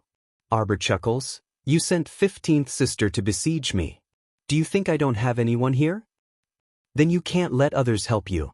The Ghostface Hall Master shakes his head and says with a smile, If you let others help you, then I will call people to blast that guy into pieces. The crowd below is in an uproar. Other than Qi Xianxian, Sid Yi and their group of friends, everyone in the group retreats 18 steps away from Arbor. But Holy Sun Mi Yan only stands there with a cold expression and does not move half a step. The priests and guards behind him originally wanted to retreat with the crowd, but when they saw that their holy son did not move at all, they were too embarrassed to continue retreating. The little girl nodded reluctantly. I'll fight with Qijing. If I lose, I'll leave with you. If I win, I'll continue to fight with 17th sister. The Ghostface Hall Master laughed. Little girl, you have to be careful. As soon as the Hall Master's voice fell, the 18th sister swung her messy hair and roared. With half of her eyes showing the whites of her eyes, she suddenly pounced in her direction. Bang! A white light flew out of Arbor's palm and suddenly exploded at the feet of Sister 18. An earth-shattering explosion shook the entire valley. Ha! The little girl's crisp and wild laughter suddenly rang out. Fools! Is my core ravaging thunder tasty? You want to catch me? You might as well die with me. Ha! If this crown princess can't live, then all of you here, don't even think about leaving here alive. All of you will be buried with me. The ruthlessness in her voice clearly floated in the air. Not only were Holy Sun Mi Yen and the others stunned, even the Ghostface Hall Master and his group were completely stunned by her move. What's going on? With this move of hers, everyone on the field was thrown into chaos. Chapter 31:15. He turned to look and saw that the 18-year-old corpse puppet had eaten a core-ravaging thunder. Half of its body was gone and it was lying on the ground, wailing in grief. It looked so miserable that it couldn't get any more miserable. This little girl was really a ruthless character. The Ghostface Hall Master was shocked and wanted to slap himself. Master had already warned him that this little girl was definitely a ruthless person. He couldn't give her any chance to retaliate. Otherwise, when she went down to the 18th level of hell, she would definitely drag him down to the 19th level. Everyone was flabbergasted for less than a second before they subconsciously wanted to turn around and run for their lives. Idiot, big idiot. Using other people's lives to threaten me? I'll kill them right now. I'll make sure they're all dead. Let's see what you can use to threaten me. Miss Chiao threw out the 5 spirit talismans. Everyone only saw the 5 spirit talismans floating in the air above their heads. They only had enough time to raise all their defenses. The 5 spirit talisman burst out with a bang. The entire valley was trembling, wailing, and howling in pain. Rumbling sounds began to come from afar. Meanwhile, amidst this chaos, Mo Lien brought Little Seven and Chestnut to swiftly attack those dozen or so spirit stone cannons. He directly smacked down with his palm, smashing the spirit stone cannons into a pile of fragments. Little Seven and Chestnut were even crazier. One swung her dragon tail and slapped the dozens of black-clothed people down the mountain wall. The other swung her 8 tails and smashed 3 to 4 spirit stone cannons, causing them to fall apart under her tail. At first, they didn't think that the little girl would dare to kill her own people. Everyone was still in shock. They couldn't believe that the little girl had gone berserk. But following that, something even more inconceivable happened. The dozens of threatening spirit stone cannons on the mountain wall were destroyed one by one. This time, the Ghostface Hall Master and the others were caught off guard. After thinking it through, they couldn't help but gnash their teeth in hatred towards Miss Chiao. This little girl had purposely created this chaos. She killed those team members herself. The 5 spirit talismans were all in her hands. If she wanted them to explode, they would explode. If she didn't want them to explode, would they explode? And even if they exploded, she could control the 5 spirit talismans easily. She could adjust the explosive power within a small range. A group of adults had been tricked by a child. In the end, just as the Ghostface Hall Master vaguely understood what was going on, Prince Mo appeared behind them with 2 sacred beasts, catching them off guard. Damn it! The Ghostface Hall Master was about to go crazy. This little girl was so cunning that she wanted to die. No, not only was he cunning, he was also a ruthless character. When she went berserk just now, it really scared everyone down there. Don't you see the people of the temple running around like headless flies? He was definitely scared out of his wits by the little girl. After Arbor executed this move, he swiftly darted to the back of the crowd and ran towards Duanyu. At this time, Duanyu also swiftly rushed over to her and lifted her petite body up with one hand. Mr. Jojo shook his little arms and legs and glared at him unhappily. Duan Yu hastily reached out to catch her and said anxiously, "It's too late. Summon the snow leopard. Let's leave quickly." Arbor nodded and called out, "Little Snow." Chapter 31:16. The snow leopard suddenly jumped out of the peach blossom and intimately rubbed its large head against Arbor's body. At this time, Qi Xianxian and the others had already summoned their spirit beasts after receiving Duan Yu's notice and were scurrying toward the narrow passage. Boulders were tumbling down from the mountain walls on both sides, so they couldn't care about not being able to ride spirit beasts anymore. This situation couldn't get any worse, so what else could they do other than ride spirit beasts? The entire valley was shaking, and the mountain walls on both sides looked like they were about to collapse completely. It was clear that it would be better to quickly ride spirit beasts and flee for their lives. Duan Yu tossed Sir Jojo onto the snow leopard, and Duan Yu followed suit. He supported Sir Jojo with one hand and set up a defensive boundary on the two of them with the other. Without needing the two of them to say anything, that snow leopard had already spread its 4 hooves and shot out with a whoosh. It scuttled in front of several spirit beasts at lightning speed and dashed toward the narrow passage. At the same time, the flustered and exasperated Ghostface Hall Master had already scuttled to the last undamaged spirit stone cannon with a whoosh and retreated while protecting the 2 cannoneers.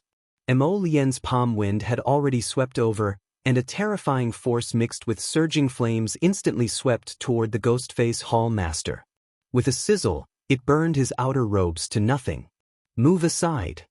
A shout abruptly came from behind the Ghostface Hall Master.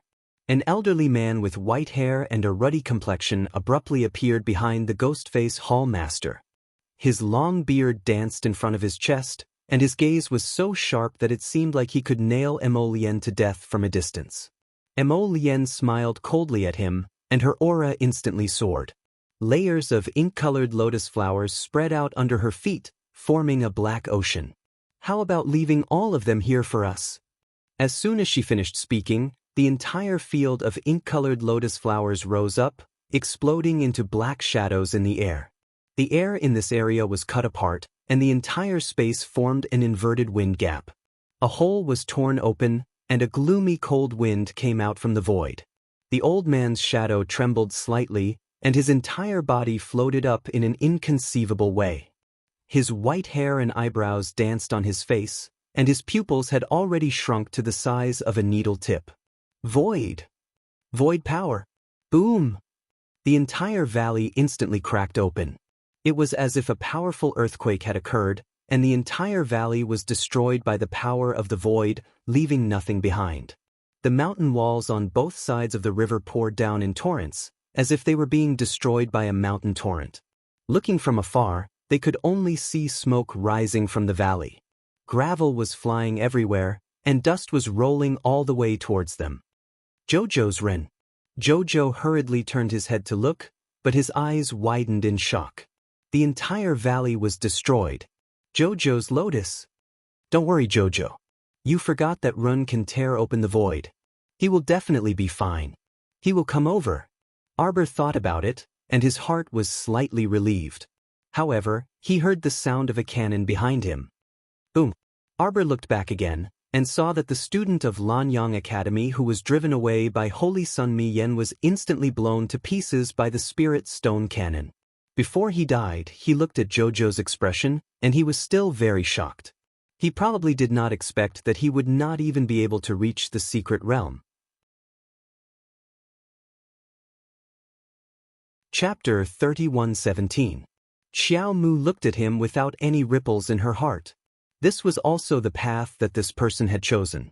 If he had left peacefully when Mayan chased him away and stopped following them secretly, he would have been able to keep his life.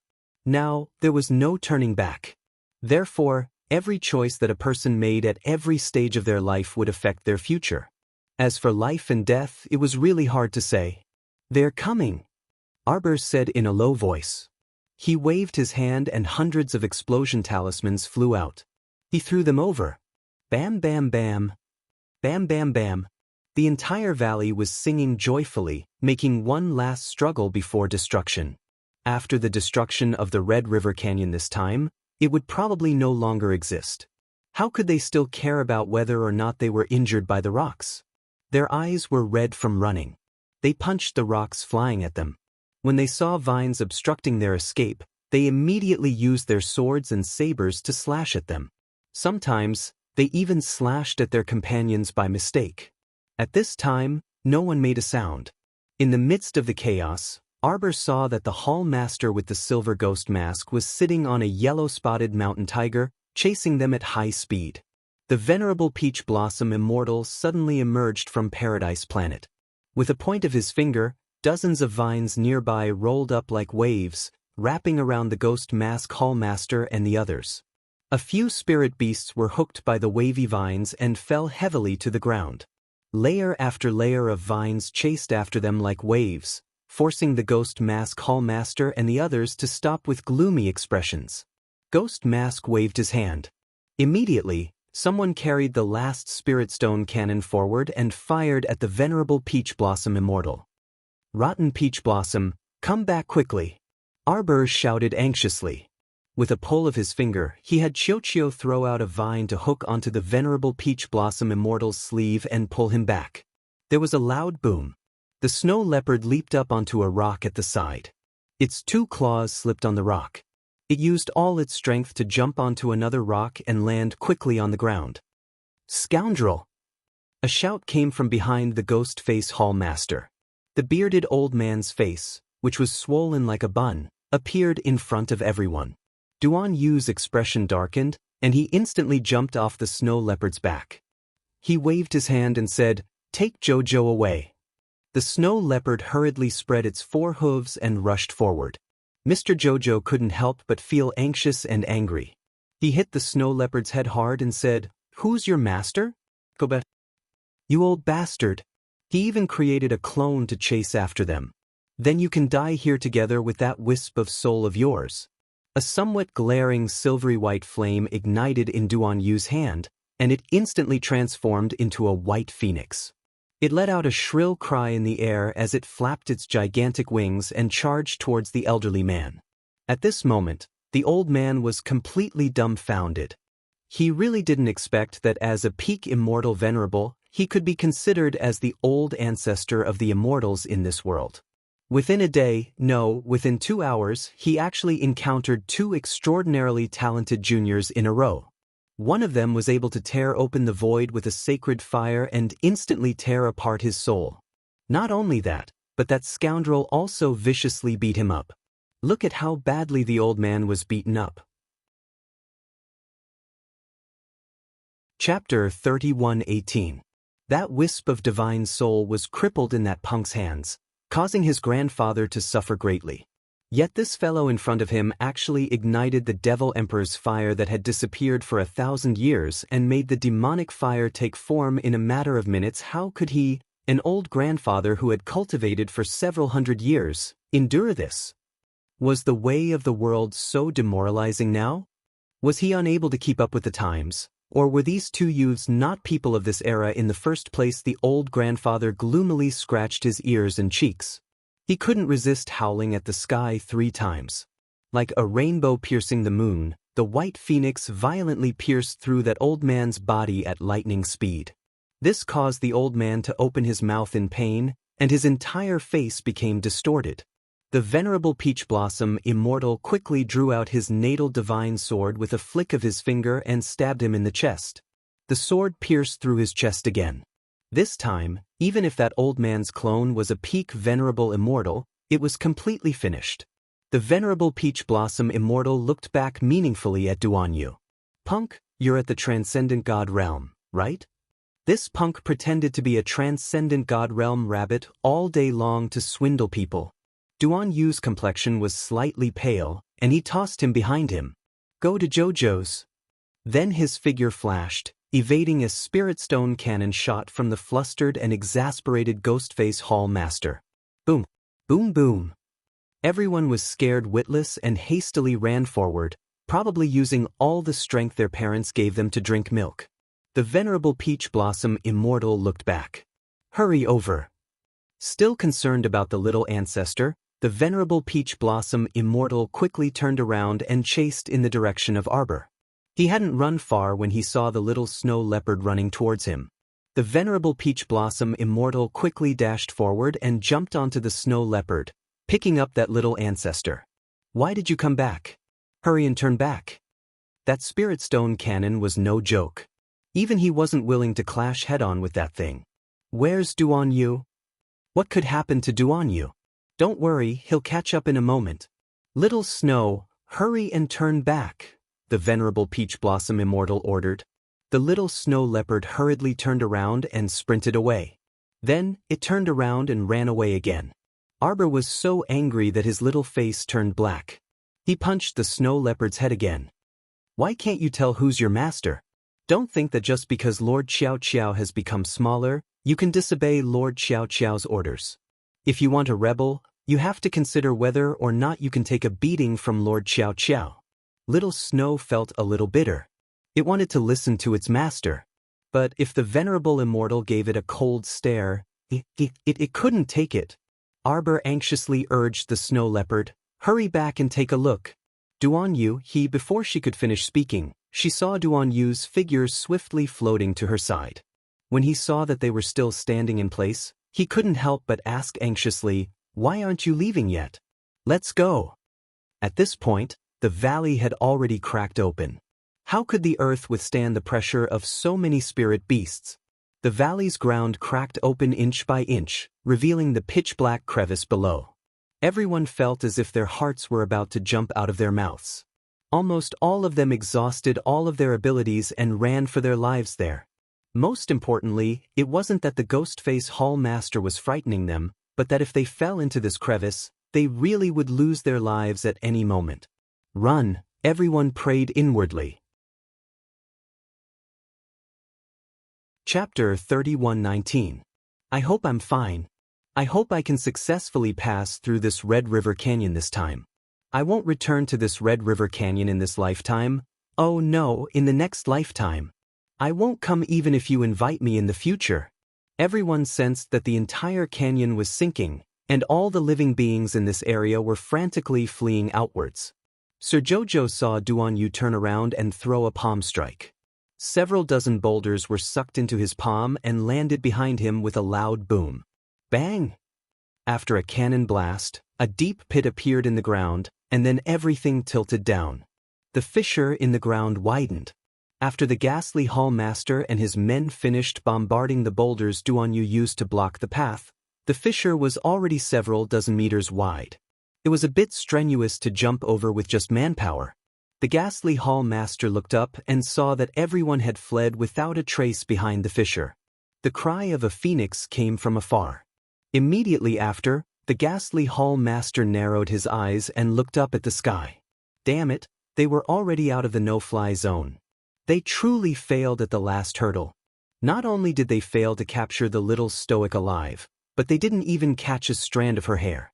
What was even more hateful was that those people actually fled without a single survivor. Hall Master Gong.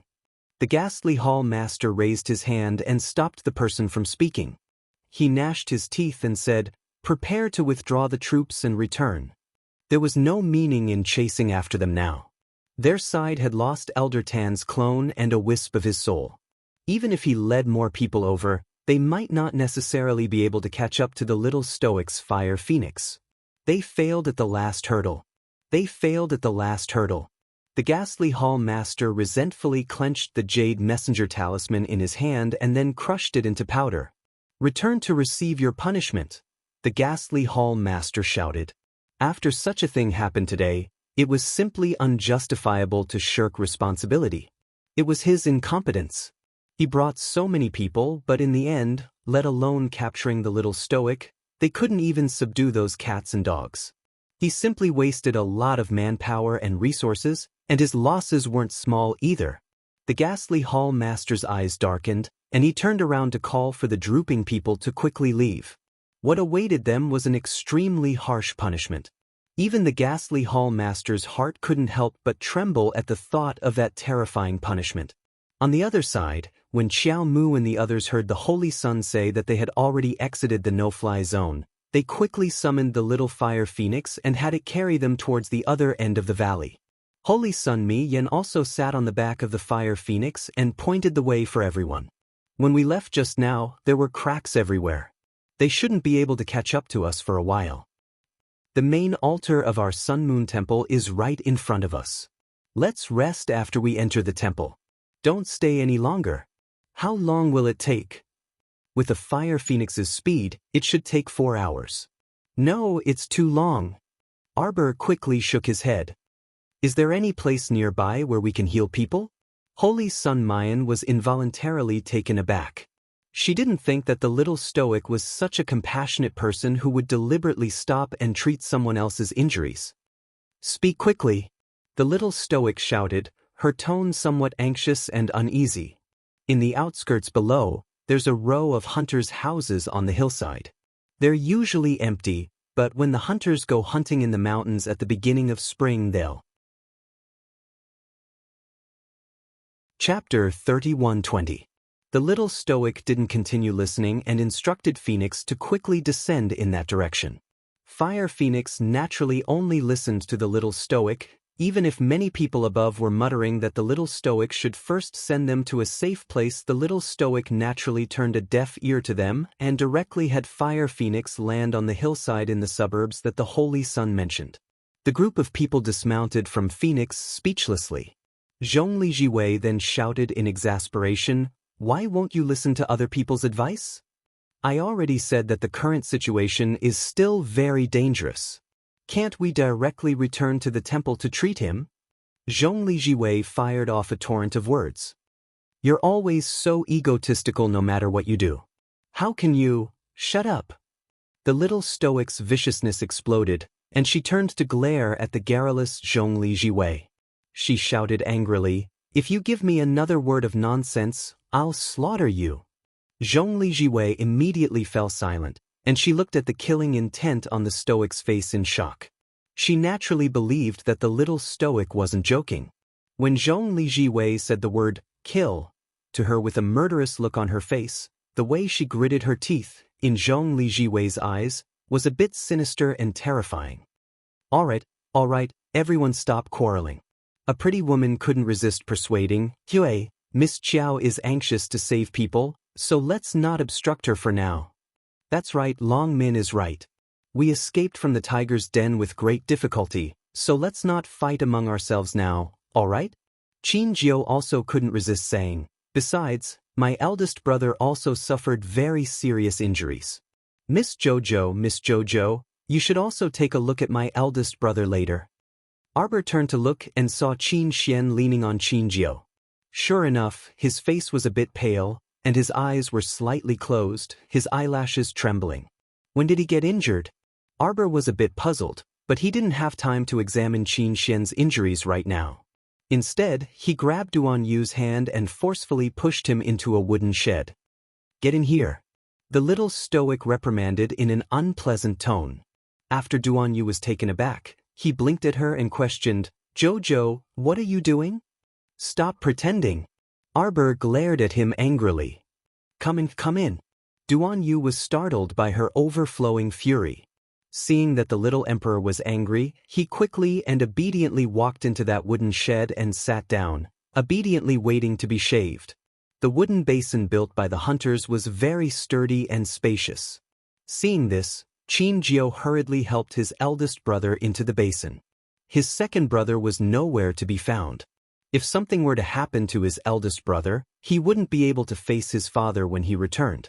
Hence, even if the little stoic mocked or scolded him later, he still requested the little stoic to examine his eldest brother's injuries. At this time, the little stoic was already holding a needle bag and ointment as she walked toward him with a face brimming with fury. Ming Yasi followed her in and said sourly, "You made everyone stop here because of him?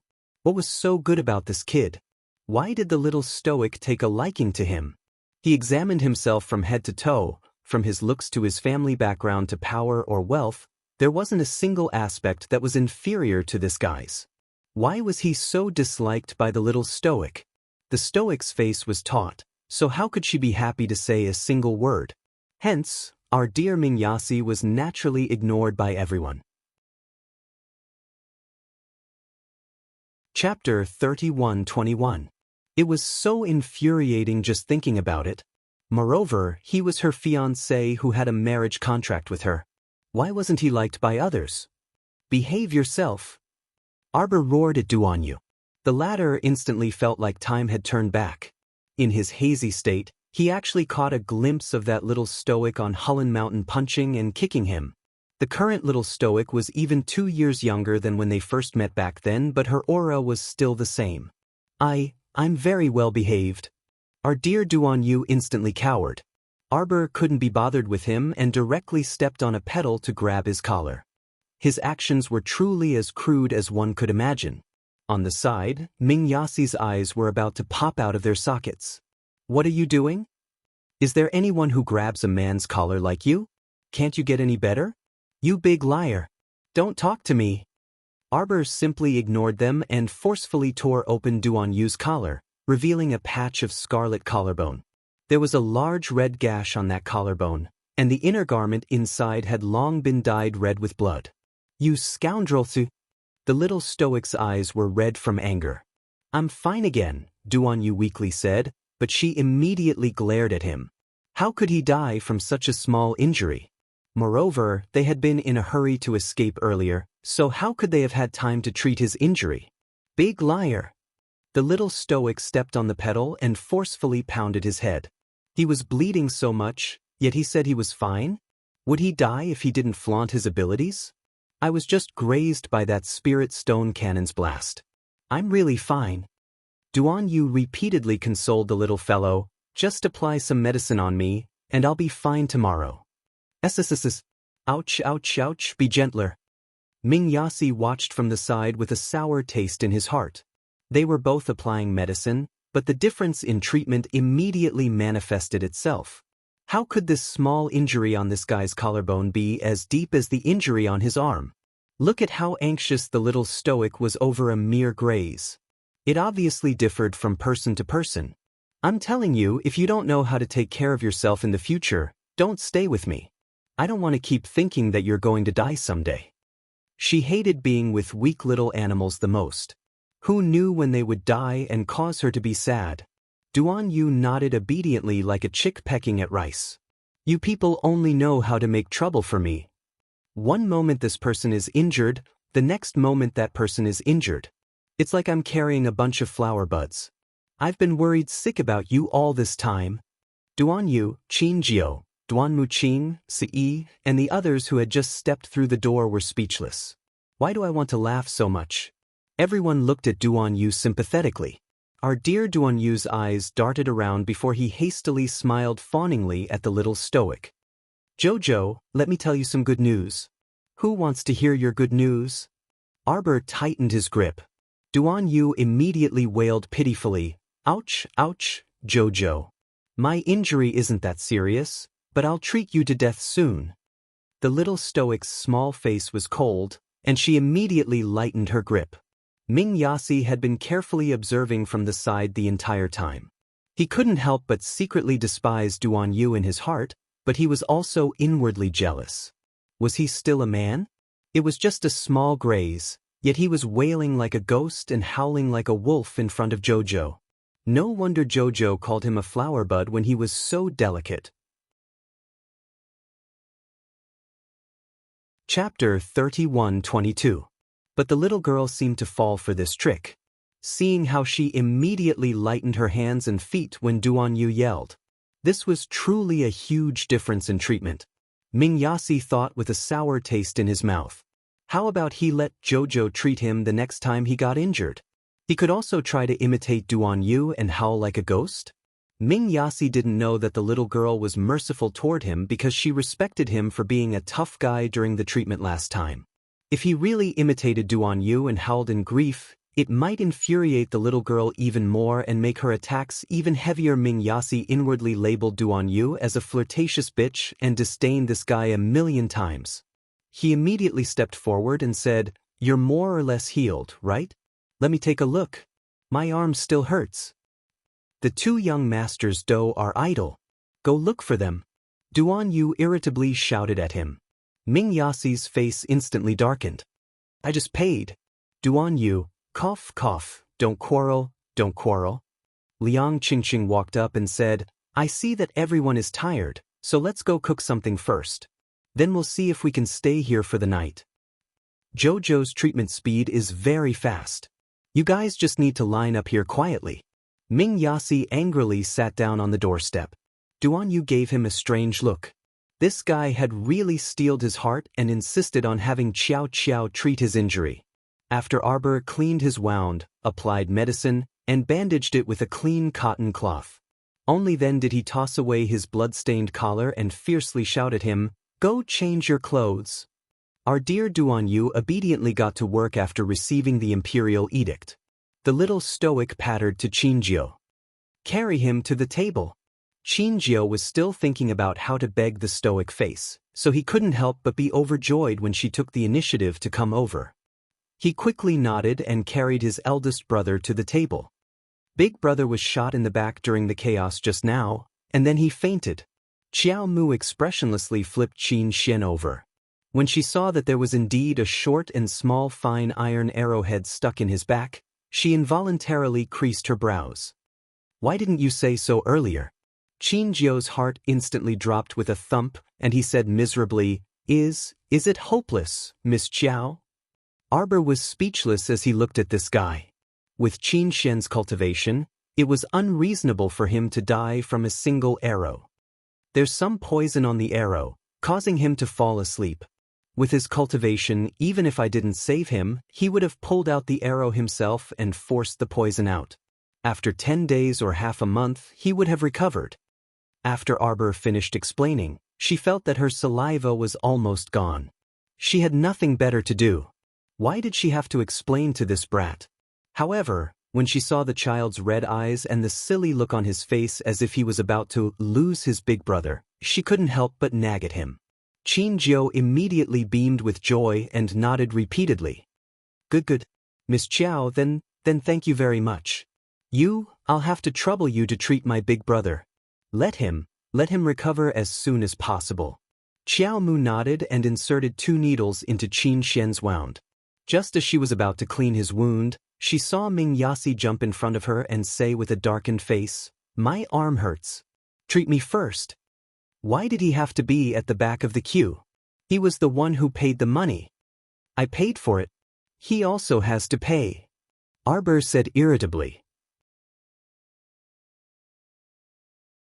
Chapter 31-23. When Qin Jiu heard this, he immediately nodded repeatedly and shoved the tactless Ming Yasi to the side. Go away. My eldest brother's injuries are serious, so let Miss Jojo treat him first. We will pay double. Duanmu Qing was watching from the side. When he heard Qin Jiu, this fool, say this, he involuntarily curled his lips and looked at him sympathetically. You know how to cry. At this time, Duan Yu had already changed into a clean, plain-colored robe and cheerfully ran inside. Jojo, I feel like I'm fine now. Arbor cast him a glance but couldn't be bothered to pay attention to him. However, his subordinates had already helped Qin Xian remove the arrowhead, clean the wound, and applied ointment. They completed everything extremely quickly. All right, help your eldest brother away. Jojo, I just wanted to tell you a piece of good news that I haven't told you yet. Arbor was washing his hands. When he heard this, he turned to look at Duan Yasi and thought, Look at your sloppy appearance, I know you must be teasing me with a joke. Sir Jojo harumphed. Speak. Look at how many things happened on our way from the imperial city to the temple. Duan Yu said, I feel that everything will go smoothly after we enter the mystic realm. Hey, I also think so.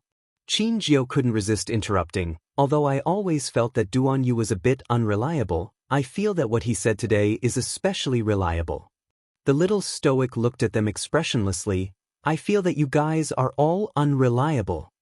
Think about it, our journey was filled with difficulties and dangers, right?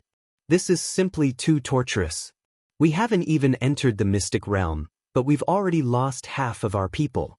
Qin Jiu couldn't help but sigh when he thought of this. I feel that our journey into the mystic realm this time will definitely go extremely smoothly. Ming Yasi snorted. I feel that you will soon be slapped in the face by yourself. Duanmu Qing twitched his mouth and didn't comment. He felt that it was enough to just listen. Arbor was currently bandaging the wound on Ming Yasi's arm. This time, he didn't make things difficult for him and moved very quickly. It only took a few minutes for him to settle it. In the end, Minya sat on the stool and looked down at his own arm in a daze. It's wrapped? Were there any attentive people? How could he be cured in such a short time? Earlier, when she was treating Duan Yu, that idiot, she took a full 5 minutes. So how did she finish it in just 1 or 2 minutes? Could it be that he was just messing with her to fool her? Scram! Xiao Mu grumpily shouted at him. Si Xiao Qiao's bandaging technique was skillful and fast, yet he still felt that it was not satisfying enough. She couldn't be bothered to continue talking to this guy. Duan Yu's lips turned up as he walked up and waved his hand. Hurry and scram. It's almost time for dinner. It's not appropriate for an outsider like you to stay here. Qi Xianxian immediately nodded her head. The more people there were, the more dishes there would be. There weren't many dishes to begin with, so they couldn't add another person. Ope, join us. No way. Duan Yu immediately refused and pulled back Sir Jojo, who was about to leave. What are you going out for? Sir Jojo was a bit angry. How did this guy develop a habit of dragging Sir Jojo around for no reason? No, he had to quickly return to his original state. Otherwise, it would feel like Sir Jojo's status had plummeted. I'm going to see if my Lien is here yet. Chapter 31-24. My arm is still hurting.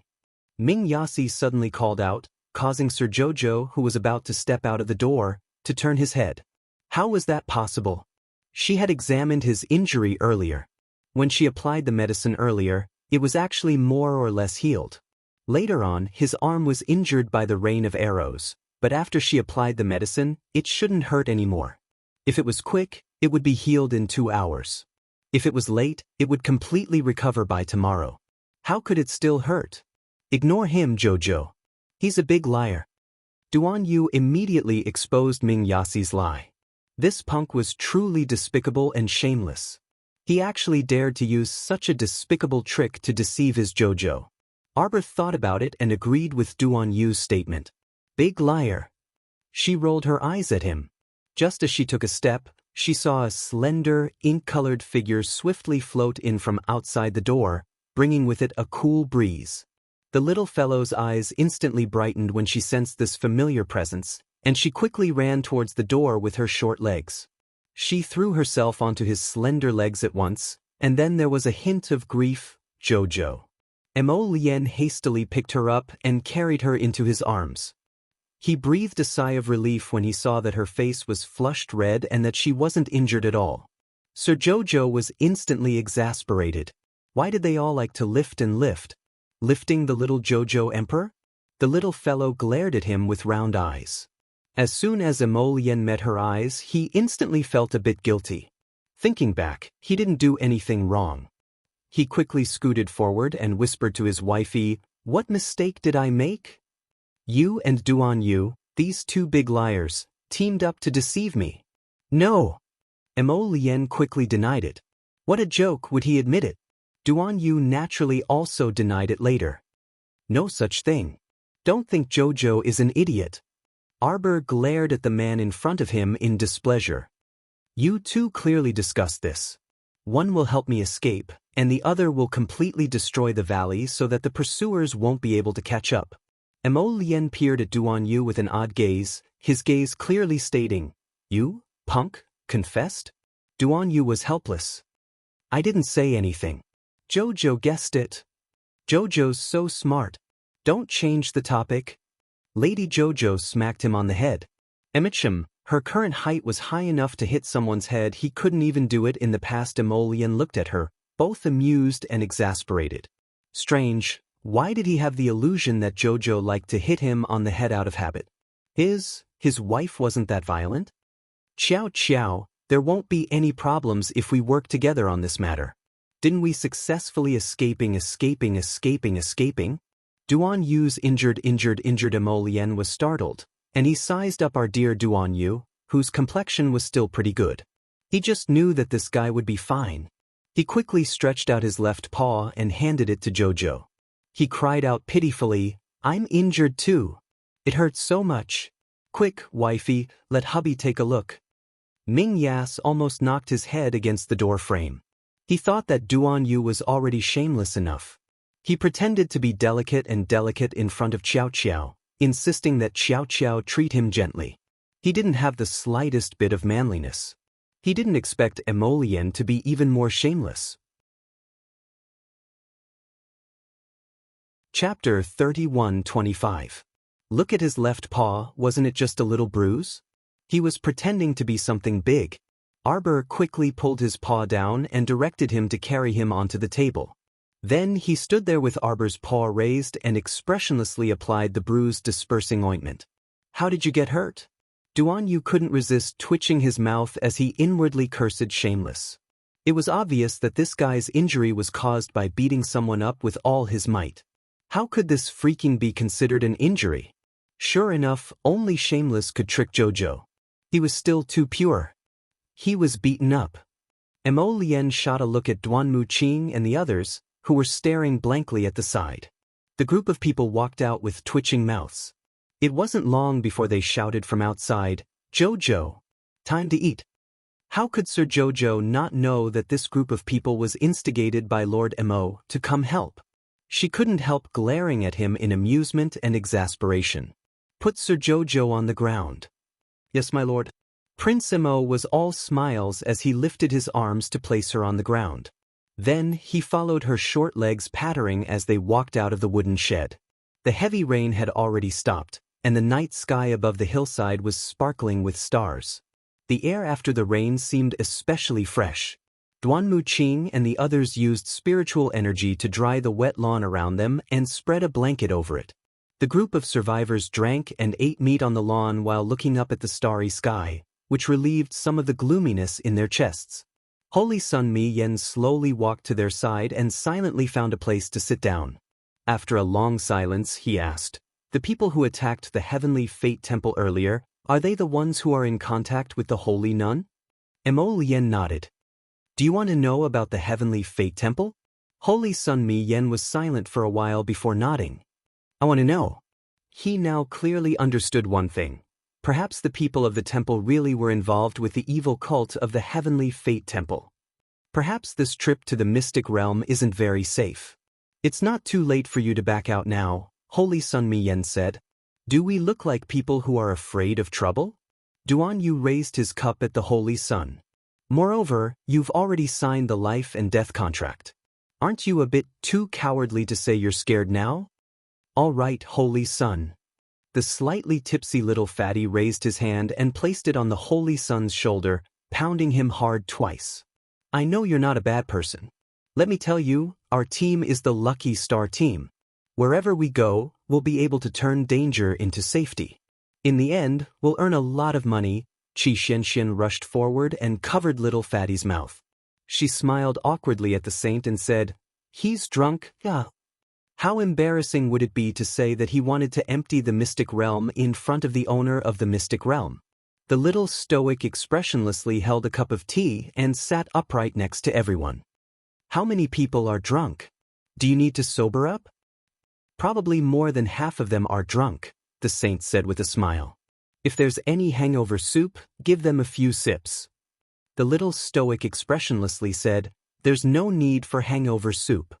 She raised her hand, and an object that was half a body was suddenly released from the storage talisman.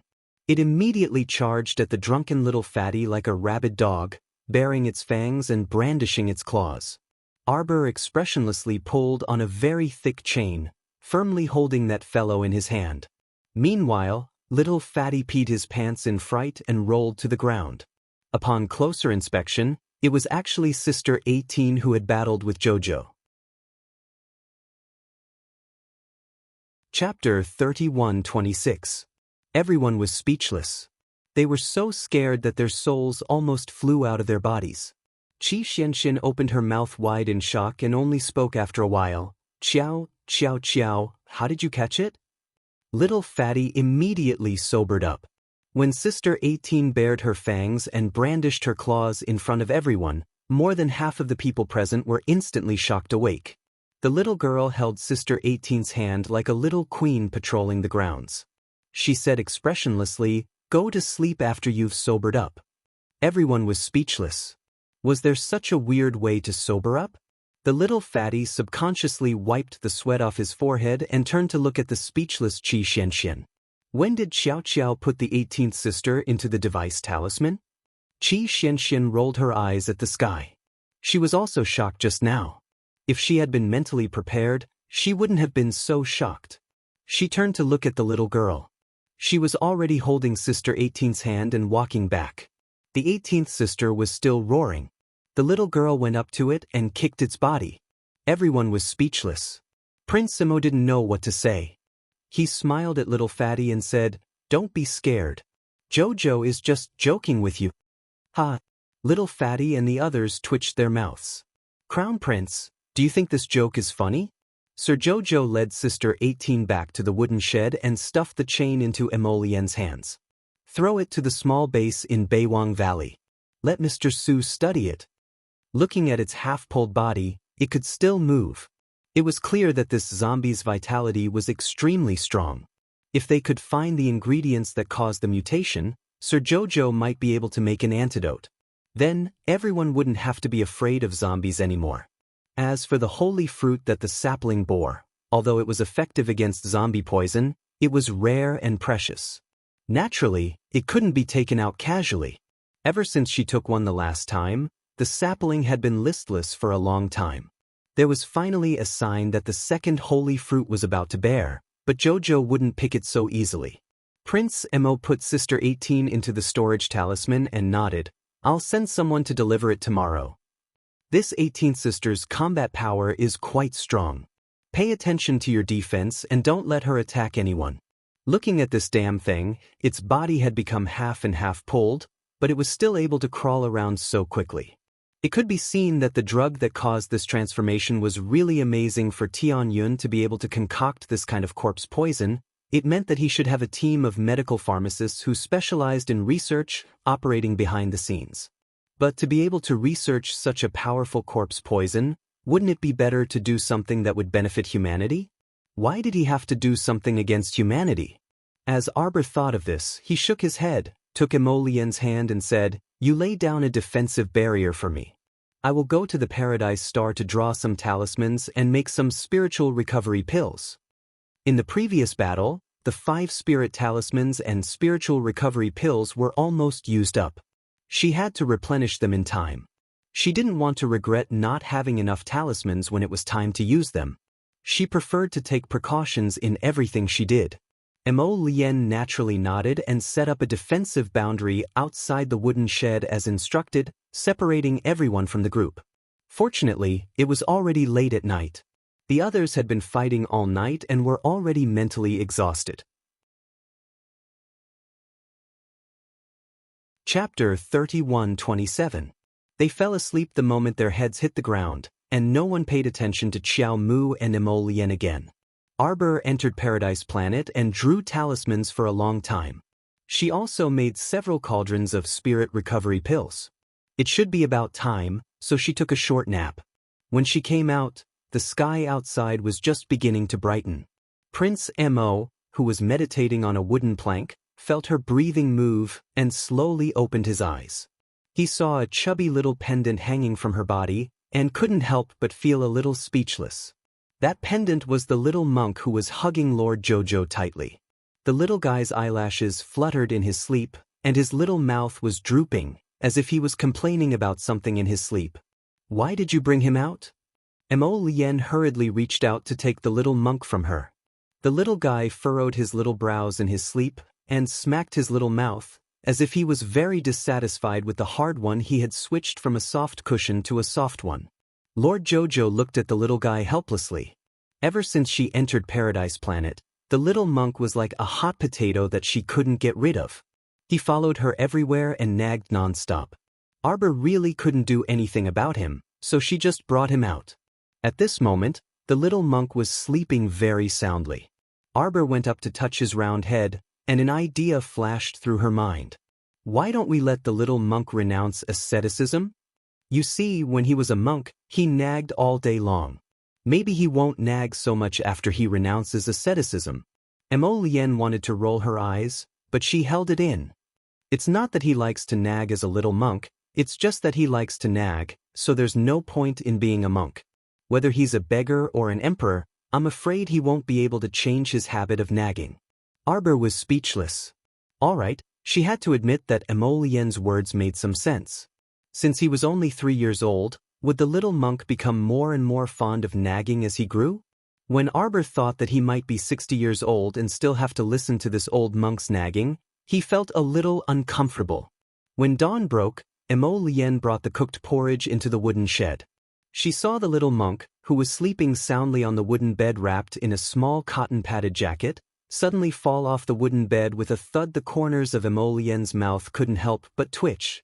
Just as she was about to step forward and pick him up, she saw the little monk roll over and sit up. A pair of dazed eyes focused on him. Then she pursed her lips and howled. Benefactress ran away again. When Arbor came in with a set of clean clothes, he happened to hear the little monk's words. He couldn't help but roll his eyes. What are you yelling for? It's here. The little monk got up from the ground and ran to Arbor's side with his short legs. He hugged her body and cried out pitifully, Benefactress, why are you shorter again? Emolien, you're the one who's shorter. Hearing Jojo's loud roar early in the morning, the little fatty, who was washing outside, almost swallowed a mouthful of mouthwash. Hey, bro, last night, was my eyes playing tricks on me? I think I saw Jiang Qijing, who was half naked, making threatening gestures in front of me. The little fatty wiped his face and couldn't help approaching Lu Yu and winking at him. Lu Yu looked at him expressionlessly. You didn't see wrong. I knew it was my eyes playing tricks on me. The little fatty laughed. Chapter 31:28. He slapped his thigh in passing, but his palm abruptly stiffened when he came to his senses. It wasn't? It was a brother. Could it be that he really saw Sister 18 with a half-collapsed body and a face full of rotting flesh last night? At this time, Holy Sun Miyen was already neatly dressed and standing at the front of the group, waiting for everyone to get ready and return to the group. Thank you for your grace, 7,930,000 spirit coins. I'll round it off for you, 7,990,000. Holy Sun Miyan's cheeks twitched when he heard the voice. He then looked down and saw the little stoic looking up at him while holding up a bill in her hand. Holy Sun Miyen expressionlessly bent down to take her bill. With a whoosh, that bill fluttered all the way to the ground. Holy Sun Miyen, everyone. Holy Sun Miyen coughed lightly and was about to say something when Duan Yu's voice was heard. Hey, add that 2 million as well. Don't forget to give it to Jojo. A group of vampire bats. Holy Sun Miyen gritted his small steel teeth and revealed a resolute expression. He then took out a spiritual coin card from his inner world and handed it to Xiaomu. 10 million, keep the change. Arbor nodded and stood on his tiptoes to take the spirit coin card offered by Holy Sun Miyen. He originally wanted to pat the other person's shoulder and say a few words of consolation, but he realized that he could only pat the other person's leg due to his height, so he resentfully dropped the idea. Let's set off. Holy Sun Miyen said to everyone. The others had also finished washing up and were ready to set off. During the crisis earlier, it was the little Stoic's phoenix that flew all the way here. Now that the crisis was resolved, these people who weren't very familiar with the Stoic face were naturally too embarrassed to ride on her phoenix. Let's go, we can reach the temple within 4 hours. We should be able to make it in time. Holy Sun Miyen flipped onto the temple's mount and led everyone boldly toward the Sun Moon Temple with a wave of his hand. Those running on the ground and those flying in the sky all headed in the same direction as fast as lightning. Arbor sat cross-legged on a long feather and lightly floated above everyone's heads. A chubby little monk was sitting obediently beside him. Everyone couldn't help but take a few more glances. They were curious as to where this monk came from. At first, Qi Xianxian saw that the feather was light and soft and did not dare to approach it.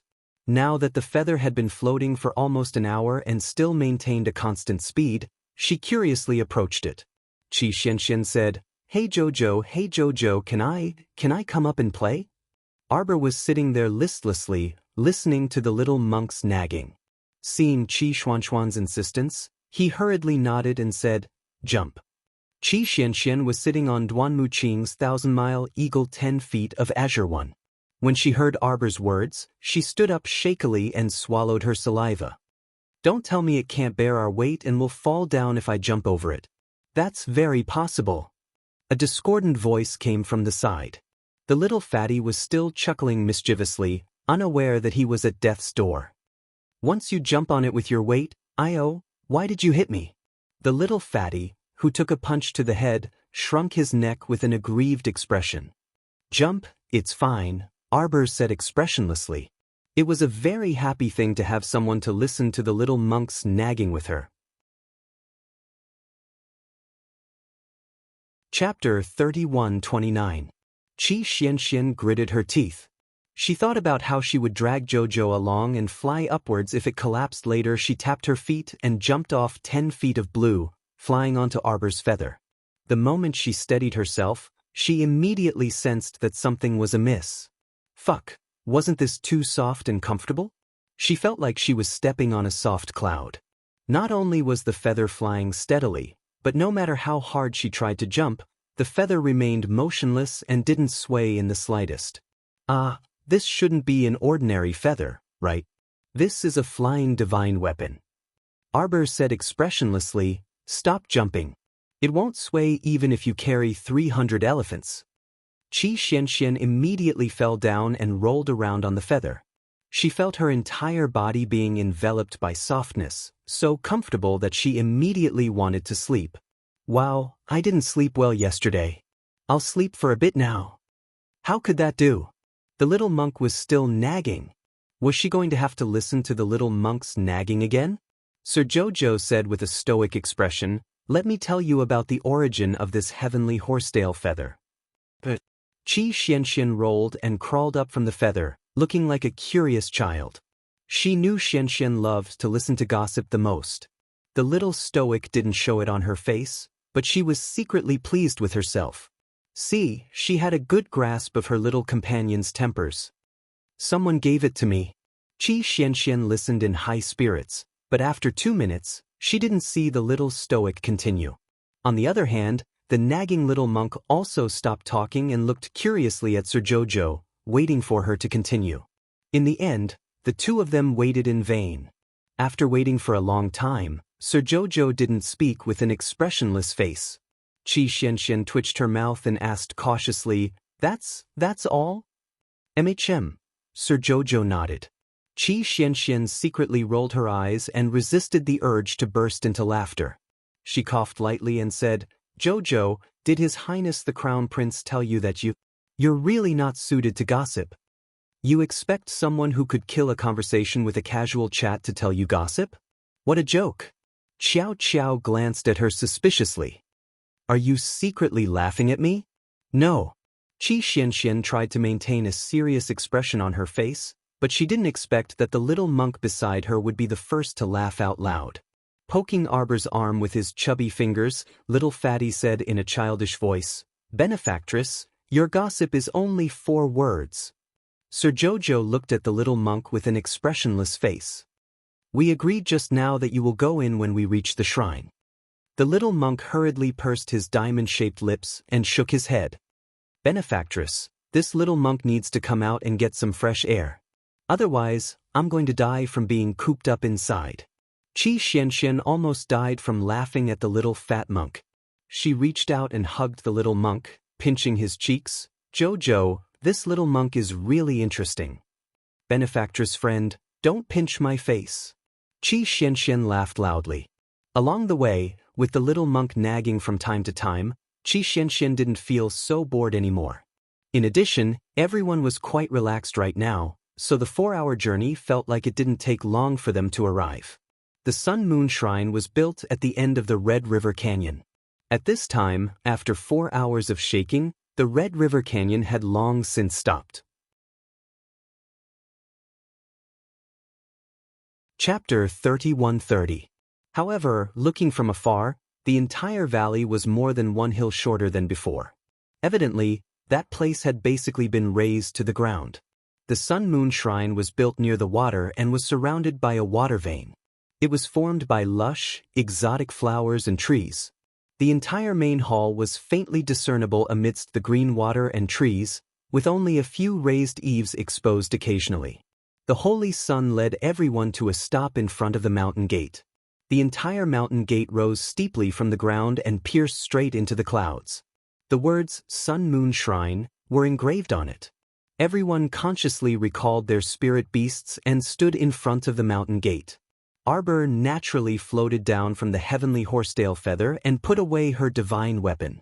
Qi Xianxian had just taken a nap on the heavenly horsetail feather, so she appeared refreshed and spirited. She stood next to the little fatty and immediately chuckled mischievously. "Fatty, Jojo's feather is really not bad. Sleeping on it is much more comfortable than the wooden bed yesterday." When the little fatty heard this, he was instantly envious. He also wanted to hop onto Jojo's heavenly horsetail feather earlier. However, after Prince Mo's indifferent gaze swept over him, he didn't dare to be rash. Sir Jojo didn't sleep earlier, but he was a bit regretful now. When Holy Sun Mi Yen entered the mountain gate, everyone very consciously formed a line and filed in one after another. Sir Jojo was carried by Mo Lien, and he was at the back of the line with Duan Yu and the rest. Meanwhile, the little monk followed beside them. His small, chubby hand was subconsciously holding onto a corner of Mo Lien's robe. "Kong Kong, you don't have a jade tablet to enter the secret realm." Qi Xianxian whispered to him, "How about we have benefactress send you back after we've settled down?"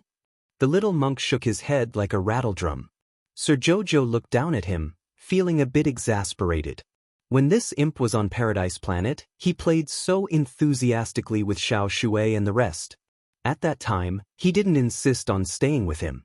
However, it would have been better if he hadn't seen her. The moment he saw her, he refused to let go. No matter what, he refused to go back to Paradise Planet to play. "I'll let you follow me, but you have to be obedient." Arbor lowered his head and said, "Don't talk to me all day long." The small monk's eyes lit up, and he nodded his head. Crown Prince Mo turned his head to meet her disapprovingly. The journey to the mystic realm was filled with unpredictable dangers. It was unwise to leave this little brat by his side. Arbor tugged at his sleeve. "Forget it. Leaving him on Paradise Planet all day long will make him bored. I'll coax him first before letting him in." Prince Mo immediately felt a little sour in his heart. His little wife was too good to this little fat monk. She was simply raising him like a little son. The Crown Prince felt as if his position was being threatened. The one who came to welcome the Holy Sun was a middle-aged priest-like man called Tai Shan. Holy Sun Mi Yen was very respectful to him. It seemed that he should be an old man in the temple. "Temple Master is worried," Tai Shan said with a smile. "He's wondering why Lord Holy Sun and the rest haven't returned yet. The mystic realm is about to open. If we miss it, we'll have to wait another 10 years. I've made Temple Master worry." Holy Sun Mi Yen gracefully bowed to Priest Tai Shan. "Uncle Tai Shan, please arrange for them to rest in the guest room." Tai Shan nodded and smiled at the crowd. "Please follow me." Chapter 31-31. Everyone hurriedly bowed to Tai Shan and was about to follow him to the back courtyard. A dazzling light rose from the back mountain of the shrine. That light actually pierced through the clouds and seemed to reach beyond the 9 heavens. Everyone, who was originally dispirited and sleepy, couldn't help but be shocked. Everyone raised their eyes and looked in the direction of the light. Priest Tai Shan was also slightly stunned. Then he smiled and said, "It's better to be early than to come at the right time. Holy Sun, everyone, as you can see, the secret realm has just opened. Looks like you can't rest anymore." Tai Shan said with a smile, "After the secret realm opens, you must immediately enter within 2 hours. Otherwise, if the secret realm's entrance closes, you won't be able to enter." The Holy Sun naturally understood this point. Hearing this, he nodded and turned to the crowd. "Everyone, follow me into the mystic realm now." Everyone had originally come here for the Sun-Moon Mystery Realm. So many bitter tears and so many things had happened along the way. It could be said that they had narrowly escaped death and finally arrived at the shrine. The earlier they entered the secret realm, the earlier they could search for treasures. To everyone, this was a matter of great joy. Naturally, no one would object to it. Hearing Holy Sun's words, everyone nodded in agreement. Lord Jojo raised his hand and threw a talisman, temporarily keeping the little monk in it. Seeing that everyone agreed, Holy Sun Mi Yen turned and bowed to Priest Tai Shan. Uncle Tai Shan, then I'll bring them over first. About the Temple Master, don't worry, I'll explain to the Temple Master. Tai Shan nodded with a smile. Holy Sun, you have to be careful along the way. Holy Sun nodded. Suddenly, he stopped and turned back, asking indifferently, I wonder if Uncle Tai Shan has seen the holy nun come back? Tai Shan couldn't help but be startled. Then, he smiled and shook his head. I haven't seen the holy nun. Holy Sun closed his eyes slightly and nodded with a faint expression. Okay, then we'll go first. After saying that, he turned around and led everyone towards the place where the light shone. Tai Shan narrowed his eyes and looked at the chosen saint's departing figure. He silently retracted his gaze.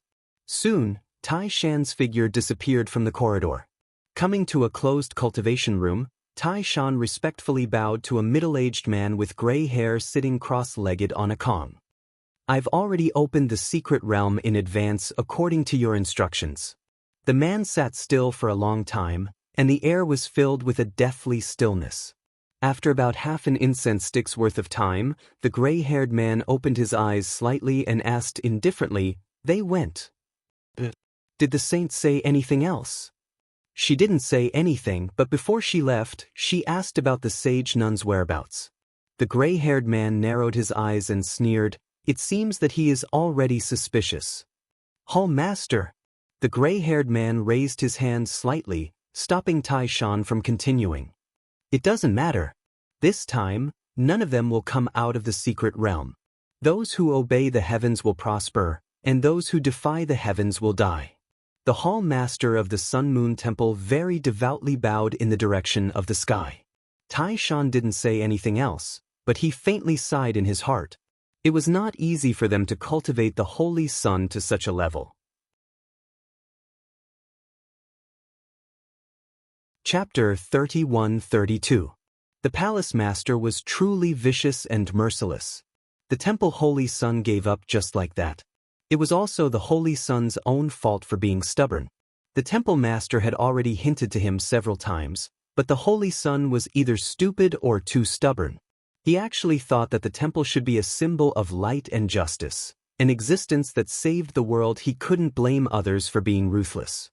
He could only blame the Holy Sun for being too stupid. Holy Sun Mi Yen faintly had a bad premonition.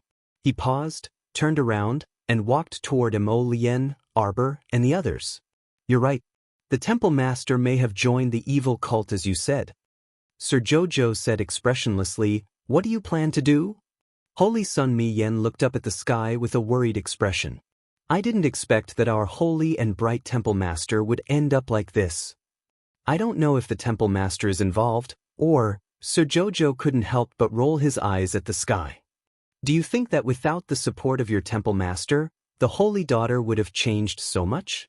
Then did the two Temple Masters also join the Sky Fortune Temple? I feel that except for you, the whole Temple Master should have joined, Prince Imo said straightforwardly. Your Temple Master should have hinted to you to defect, right? Holy Sun Mi Yen was a bit dumbfounded. He racked his brains to recall and showed a distressed expression. Since our Temple Master was founded, it has always been the most holy and sacred place in the hearts of the people in the 3 states. We worship the most powerful weapon formed by the essence of the sun and moon since the creation of the world. We are already surrounded by a halo. Why do we need to cling to others? Can you stop bragging? Sir Jojo's face was expressionless as he silently complained in his heart. But I didn't expect that today, the Temple Master would completely change. Sir Jojo leaned over and patted his shoulder hard. Now there's only one way for you to continue. What? Betray the Divine Hall. Holy Sun Mi Yen stares at her blankly for quite a while, and then shakes her head vigorously. No, it hasn't come to this, right? For this trip to the secret realm, the palace master must have received orders from Tianyun to kill all of us inside. Do you believe it? We were just testing the waters along the way. The inside is filled with danger. Are you scared? The little stoic cast him a sidelong glance and asked expressionlessly. No, I'm not. All right then, we'll talk about it after we get in. You'd better think it through. From now on, you'll be in the same boat as us. Your palace master didn't tell you anything. It's clear that he wants you to be buried with us. Since he is heartless, there is no need for you to talk about loyalty with him. Xiao Mu retracted her small paw and leaned against Emolian. How about we discuss something? What do you think? Holy Sun Mi Yan only felt his eyelid twitch.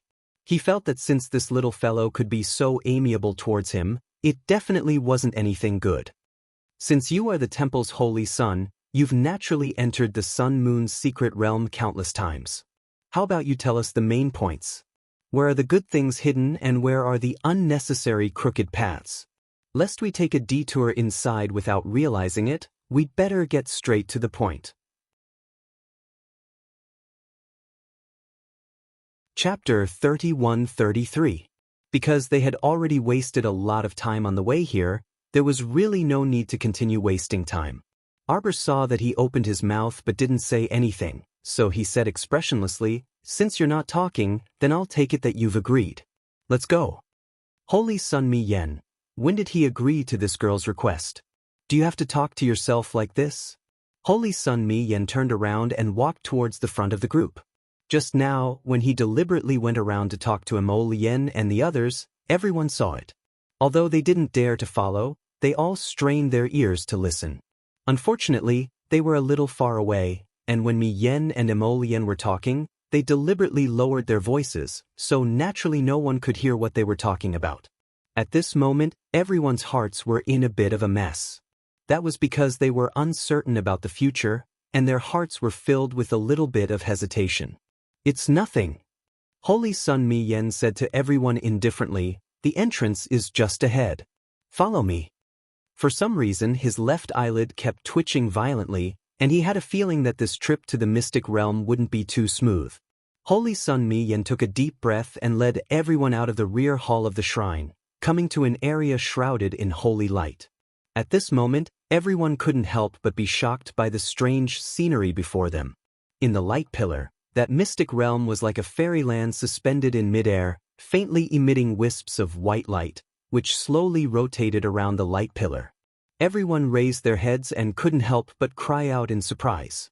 That was a mystic realm. It really was like a fairyland on earth. Everyone's gaze circled around that light pillar, but they didn't find any place for them to go in. Holy Sun Mi Yan saw everyone's doubts and couldn't help but smile. Here. He led everyone to a row of jade pillars carved with dragons and phoenixes.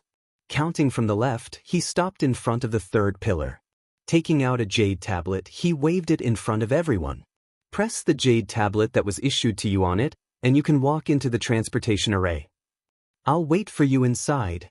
After saying that, the holy sun was instantly covered in a layer of floating light, and he disappeared in a few minutes. Ba Shu took a step forward and said with a smile, I'll open the way for everyone. Seeing this, everyone could not help but sneer. You're opening the way? You're just in a hurry to enter the secret realm. You're afraid that someone will snatch the treasures before you. Everyone looked on coldly as Ba Shu's sturdy body flashed under the light and disappeared without a trace. Following that, everyone followed suit and pressed their jade tokens against the pillars to enter the teleportation array. Arbor and Emolian were the last two to enter. As soon as the two of them entered, they saw a large ship docked in front of them. In front of them was a row of sandy beaches with rolling blue waves. In an instant, the two of them were stunned. Jojo subconsciously raised his head and looked around, but he did not see anyone else who had come in. They're probably all on the boat. Emolian held her little hand and walked along the beach. They climbed up the ladder and boarded the big boat. Sure enough, as soon as they walked onto the deck, they saw Holy Sun Mi Yan, who had been waiting for a long time. Why are you two so slow? Come here quickly. Holy Sun Mi Yan turned around and led them forward. Hey, Why is your transportation array so strange? It even looks like a ship? That's natural. Speaking of this, Holy Sun Mi Yen couldn't help but feel a little complacent.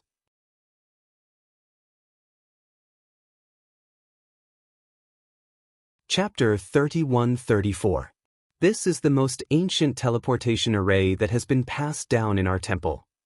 Do you think a real teleportation array is just a round plate that flashes and sends you out? Arbor pursed her lips. That's the lowest level teleportation array. Holy Sun Mi Yen looked up at the sky and sighed. A teleportation array like this can take all kinds of forms. Some can make you wander in the sea like a boat. Some can fly in the sky. What's even more amazing is the point. The point is to pass through the void. Holy Sun Mi Yen grumbled as he cast a sidelong glance at Crown Prince Mo, who was standing on the side silently. You tore open the void, so the furthest you can go shouldn't exceed 5,000 kilometers. Our teleportation array is different. It can cross the ocean in minutes. JoJo's Lotus is the power of one person. You have the power of the entire array, which is thousands of talismans. How can you compare this with JoJo's Lotus? Arbor immediately interrupted Holy Sun Mi Yen's words and said with displeasure, "You're so unreliable." Holy Sun, Mo Lien didn't say anything and just glanced at the Holy Sun, who was a bit listless. This ship will take us through the Sun-Moon Mystery Realm. I have to remind you that the Sun-Moon Mystery Realm has a history. When I told everyone about it just now, both of you weren't here. Go ahead. The reason why it's called the Sun-Moon Mystery Realm is that this mystery realm has day and night. 8 hours per rotation. During the day, the sun shines high and the flames are like fire. At night, the moon is as cold as water and you feel like you've fallen into an ice cave. Arbor blinked her eyes. Then how long can we stay in there? We can only stay in the mystery realm for 30 days at most. If we don't come out after 30 days, we'll have to wait for 10 years before the mystery realm opens again. What? Do you remember what I told you? Holy Sun Mi Yen said with a solemn look, "We're not here for fun. If we don't handle it well, we'll lose our lives in there. It's good to have the opportunity, but don't force it if you don't have it. Let me tell you." Holy Sun Mi Yen turned his head and found that the young couple was already very far away from him, holding hands. The saint felt a tinge of sadness in his heart. Why were these people so impatient? Was there anything that she couldn't let him finish? "Jojo, over here, over here." Qi Xianxian waved at her excitedly. The two of them hurriedly walked over. Lady Xiqiao also released the small monk from the storage talisman. In any case, they had already entered the teleportation charm array. So, they didn't have to worry about bringing another small monk into the secret realm. Benefactress.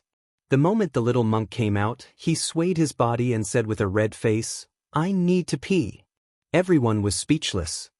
"Wait a moment, wait until we reach the secret realm. I can't hold it in anymore." The little fellow's face was flushed red. On the side, Duanyu couldn't resist facepalming. With a lift of his hand, he lifted this little thing up. "I'll take him there." "I don't want you, I want female benefactor." The small monk swayed in midair as he kicked his legs. "I want it even if you don't want it." Mo Lien grumpily shouted at him, "Hurry up and go. If you don't, I'll make you pee in the storage talisman." The little monk's eyes abruptly turned round. "Jojo." Qi Xianxian squeezed to her side and mysteriously took out a tattered piece of paper, placing it in front of her. Chapter 31-35. Arbor suddenly felt a sense of déjà vu. This fellow seemed to have gotten a map from somewhere before and sneakily showed it to her. Little Fatty's eyes widened as he hurriedly said, "Hey, Xianxian, why did you buy a map again?" Arbor's mouth twitched. She recalled that before these two fellows entered the top academy, they had been tricked by Mata and bought a fake map. "Go away, what do you know?" Qi Xianxian pushed Little Fatty. "This is a real map." "Jojo, look, isn't this map very intricate? Let me tell you, it wasn't easy for me to snatch this map. After we enter the mystic realm, we'll follow this map." Arbor looked at her speechlessly for a while. She casually took the map from her hands and flipped it open to take a look. Where did you get this? Just now, there was a person from the temple selling it mysteriously. Luckily, my eyes were sharp enough to see it. There were only 2 or 3 maps. I snatched them. How much did you spend? Arbor asked expressionlessly. I spent 10,000 spirit coins. Lady Xianxian carefully glanced at Arbor. Is it not expensive? 10,000 spirit coins. Little Fatty's roar was stopped by Qi Xianxian. Lower your voice. I can't let others know that I bought this map. I think you must have been tricked. Who did you buy it from? I'll ask him for money. Little Fatty's voice was once again stopped by Qi Xianxian.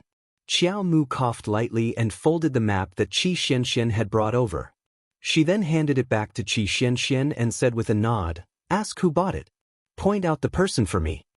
Qi Xianxian felt guilty.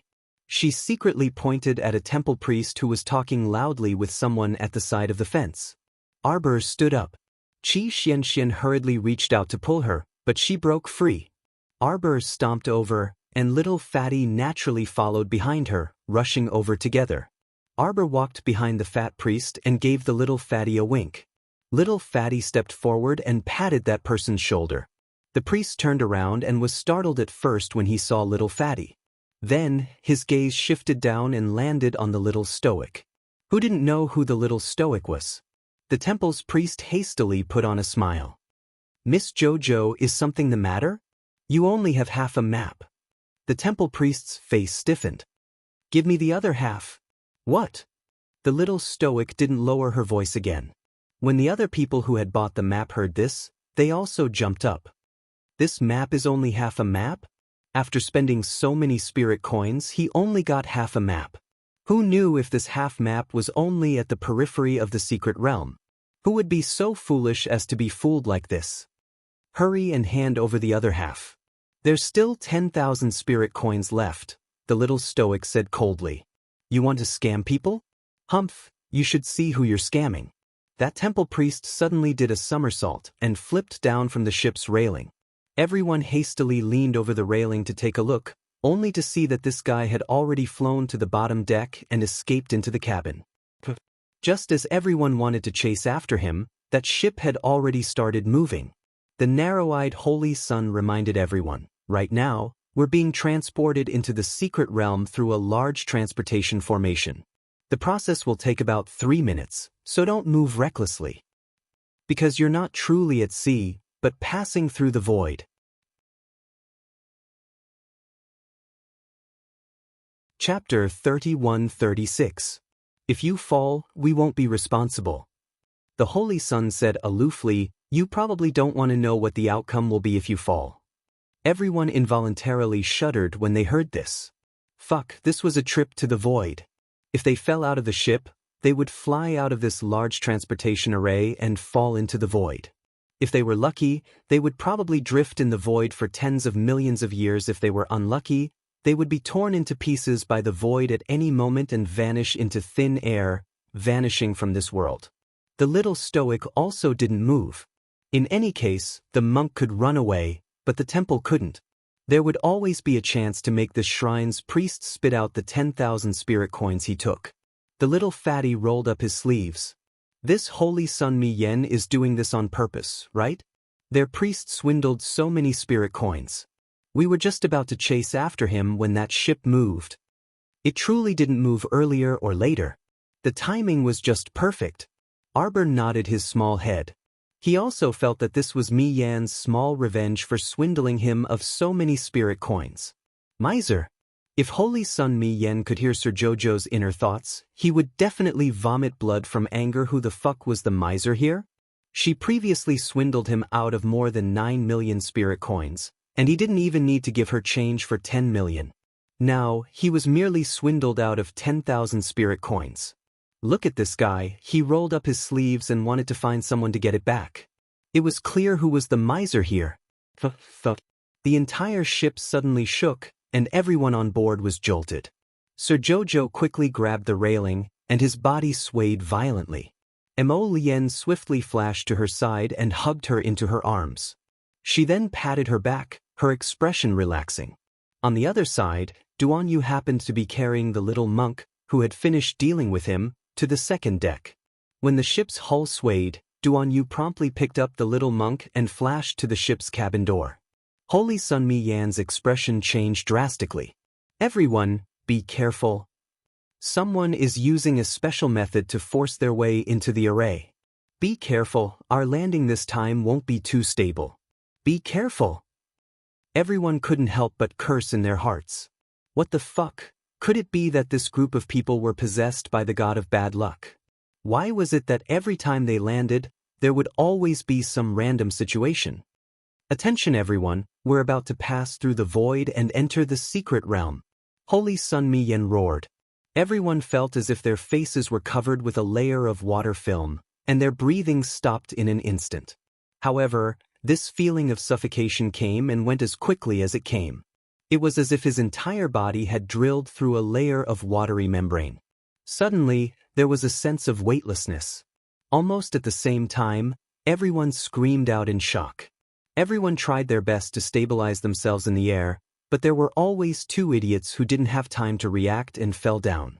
With a bang, he fell into the vast blue ocean. Arbor was held in Emo Lien's arms.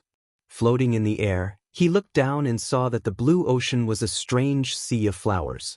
Each flower was the size of a ball and was extremely large.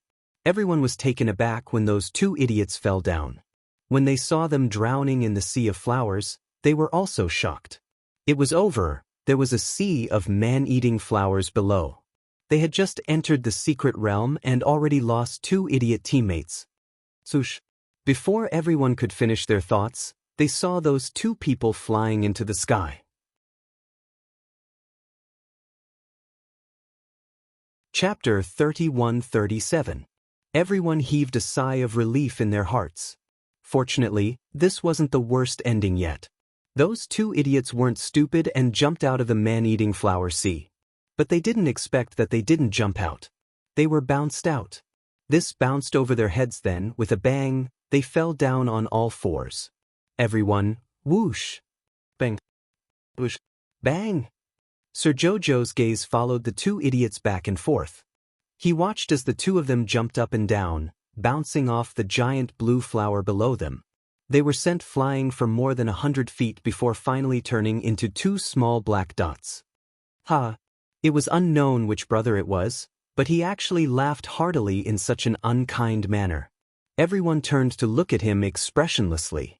That guy probably felt that his laughter was too unkind, so he quickly put on a serious face, puffed up his cheeks, and looked at them while holding his breath. At this moment, the priest who sold Qi Xianxian half of the map took out several pieces of tattered paper from his bosom and flipped through them one by one. The more he flipped through the paper, the worse his complexion became. He muttered under his breath, not here either. Not this one. Not this one. Sir, the place we came in this time is different from the place we came in a dozen times before. The idiots who bought the map, why do I want to beat you to death so much? One of the men who bought the map raised his hand and said angrily. This bastard actually had so many entrance maps in his hands. He just casually gave one away and sold it for money. It turned out that every time this guy came in, the entrance was different. So what was the use of selling old maps? The temple priest who sold the map was so anxious that his forehead was covered in sweat. Don't you understand? We are really unlucky this time.